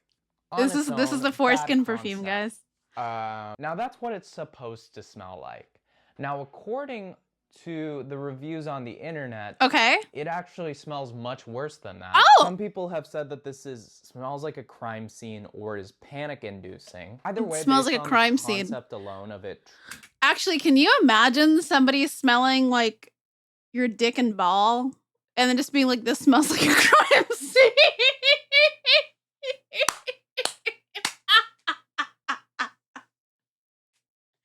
So wait, this is supposed to smell like somebody's like bum crack, I guess. Like their dick and ball, their peanut, whatever. But people describe it as a crime scene? Does this guy go to like anime conventions and not shower for like a week at a time? Being called Secretions Magnifiques, and it's supposed to smell like somebody's private area. I think that's very incel-y, weird, a little freaky. This is kind of like a Diddy-ass fragrance, you know? I'm not surprised that he's describing things as that. This guy is low culture. Low culture. What you need to understand is if you want to smell weird gourmand fragrances, sometimes you got to get up in that nutsack and smell the cooter, okay? Like that's just and that's that just would life. already be weird, but the fact that everyone on the internet says it's one of the worst smelling fragrances ever. And you bought it. The reason, yeah. Karsten, yeah, you I bought don't it. know. We're just, I You don't bought wanna it, talk Karsten. about Just this smell it. fragrance Smell the anymore. I just wanna scent. smell it and get it over with. Karsten, come on. You're fucking kidding. Oh, Can we talk about like I will say I do really love his like very quiet, just like, oh, that's not good. Oh. Like for not liking the smell of like bum. Like he's very like polite, just like, oh, that's not good. Oh, I hate this. This smells like a child getting hit by a car. Oh. I'm not. I haven't even put any onto the card, and I've only had 2 hints of it. Oh, he's putting And a lot It actually. is really bad. Why is he putting so much? You only need like 1 drop. Really jarringly terrible. Why did he put so God. much? No wonder he doesn't like a lot of these. So I want you to know those perfume cards, you usually put 1 to 2 drops, and I'm watching this guy like tap out like 6 to 8 drops per card. What are you doing? Oh my God. This is way worse than anything Right. else. Yeah, this is like a bad smell. This is like a bad You gonna bad describe smell. it? This is like, if you were in a room full of this smell, I'm holding it over here. Okay, right. So we're gonna Very describe it as a acidic smell. smelling. I can't describe that. Okay. I haven't. I think whoever they based this off of was sick. This is actually like one of the worst. Whoever's nutsack they had to smell to get this scent, that was a very sick individual. Things I've smelled in my life. I think they may have missed the mark on trying to smell like whatever they were trying to smell like there.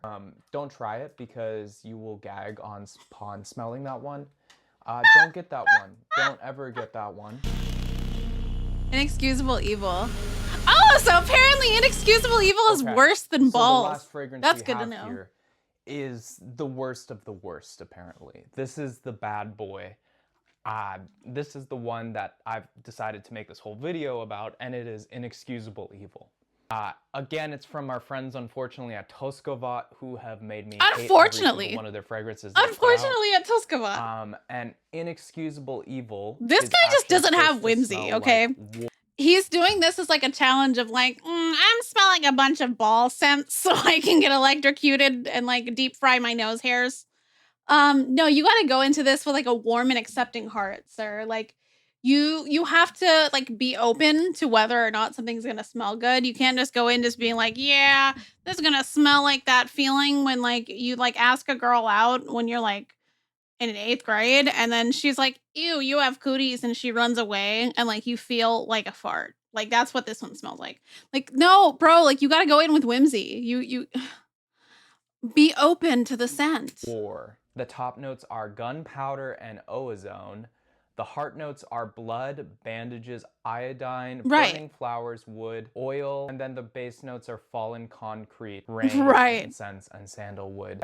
Blood is a big one, and blood was really bad in the last 2 fragrances I tried. The last one, I think the note that really made it bad was blood. But this is not. I'm looking forward to, like, just looking at just some look of the forward to it. reviews It's here. easy. Some of the reviews just be happy. Are, I would rather wear my farts as a fragrance over this one. It smells like a dead body in a swimming pool and a mental hospital. Somebody said this smells like the Silent Hill nurse. It smells like a Silent Hill nurse. I want to smell that. Okay. I would want to smell that. Okay. Definitely iodine, definitely blood, and because he puts a lot of smell fragrance onto these cards. Yeah, that's not good. That smells like blood and chemicals. I'll be honest though, not as bad as the last one. The last one was really, really terrible. Inexcusable evil and war smells better than that guy's balls. This one is not good by any means, but it doesn't make me want to. Good to know. Good to know. Wait. It just developed a little bit more. It gets worse over time. Never mind. It sit for a little while, and it like makes your head a little light. I'm not gonna lie. It feels like a little kid's trying to taste like advanced sense with it. Not advanced sense, but like when you take like a little kid to like a really fancy restaurant and they're like, all of this stuff's weird and I don't like it. That's kind of the vibes I'm getting from this dude. I'd love that most of the weird and obscure fragrances are made by Romanians. Real. Real. Bro is just smelling the top notes. Still trying to find a fragrance that smells like a divorced home back in 2002. But yeah, I implore you to try Sombra by Strangers Perfumery and have your world flipped upside down.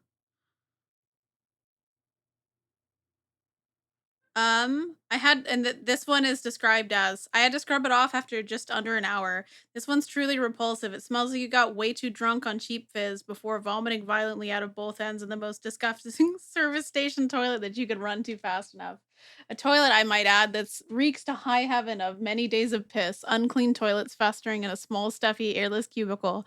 So they have attempted to cover up with some sort of harsh, floral scented bathroom deodorizer.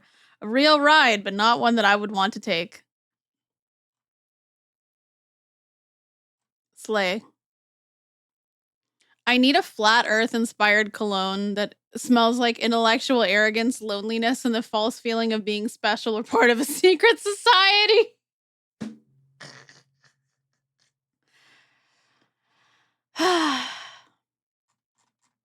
No, I think I need to get a bunch of like weird little perfumes and like have like a try on stream, but like that's not for now. I will say I'm still very tired. I'm still very tired, guys. So I might actually have to cut this stream a little bit short. Because I have a headache. Smile. Smile. But I hope you guys had fun looking at perfumes. I'm leaving me right there because that's me. I'm sorry, this was such a short and late stream. I had a really good time. I hope you guys did too. Let me look for someone to raid. But also, I have to prepare. I'm getting like my visa pictures done soon. So I do also need to like get dressed and like look presentable. But I'm gonna be so for real. I passed out yesterday the second I got home, so like my hair is a mess because it was like pouring rain, and like my makeup is smudged all over my face. I literally got up. Oh, that scared me. What was that? Oh, that was Twitch. I opened up Twitch to try and raid somebody. I was like, whose voice is that? I'm afraid.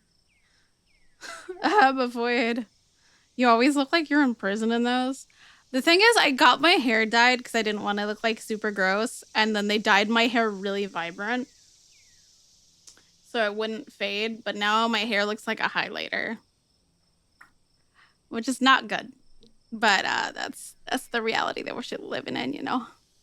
Sometimes you just have the smell of ball sack, I guess. We're just gonna raid Michi, bro. What type of perfume are we raiding into Michi with?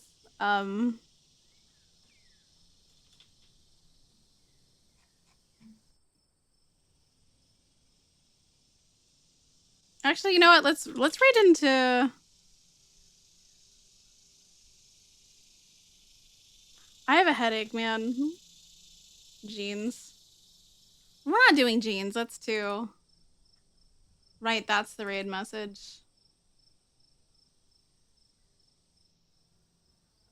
Who should we raid into?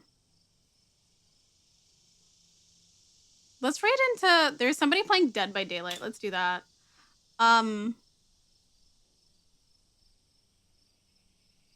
Smells like that time I raided. Raid. This is stupid. That's the stupidest raid message I could ever write.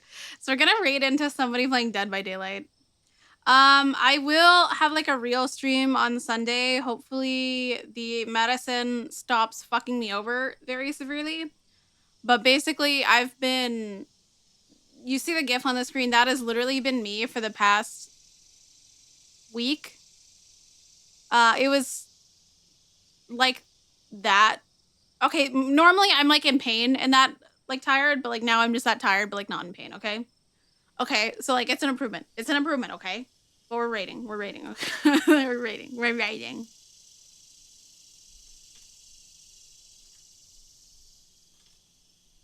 I'll see you guys Sunday. I would stream tomorrow, but I'm taking my friend to Kidzania again, and I'm gonna try and also start uploading pictures of all the places that I've went this whole time, because I've been meaning to, but I've been really busy with school. But school's over now, so yippee, yippee, yippee. But yeah, thank you guys so much for joining me, and we have fun. We have fun. Okay, bye bye. I don't know why I changed to more, but bye bye.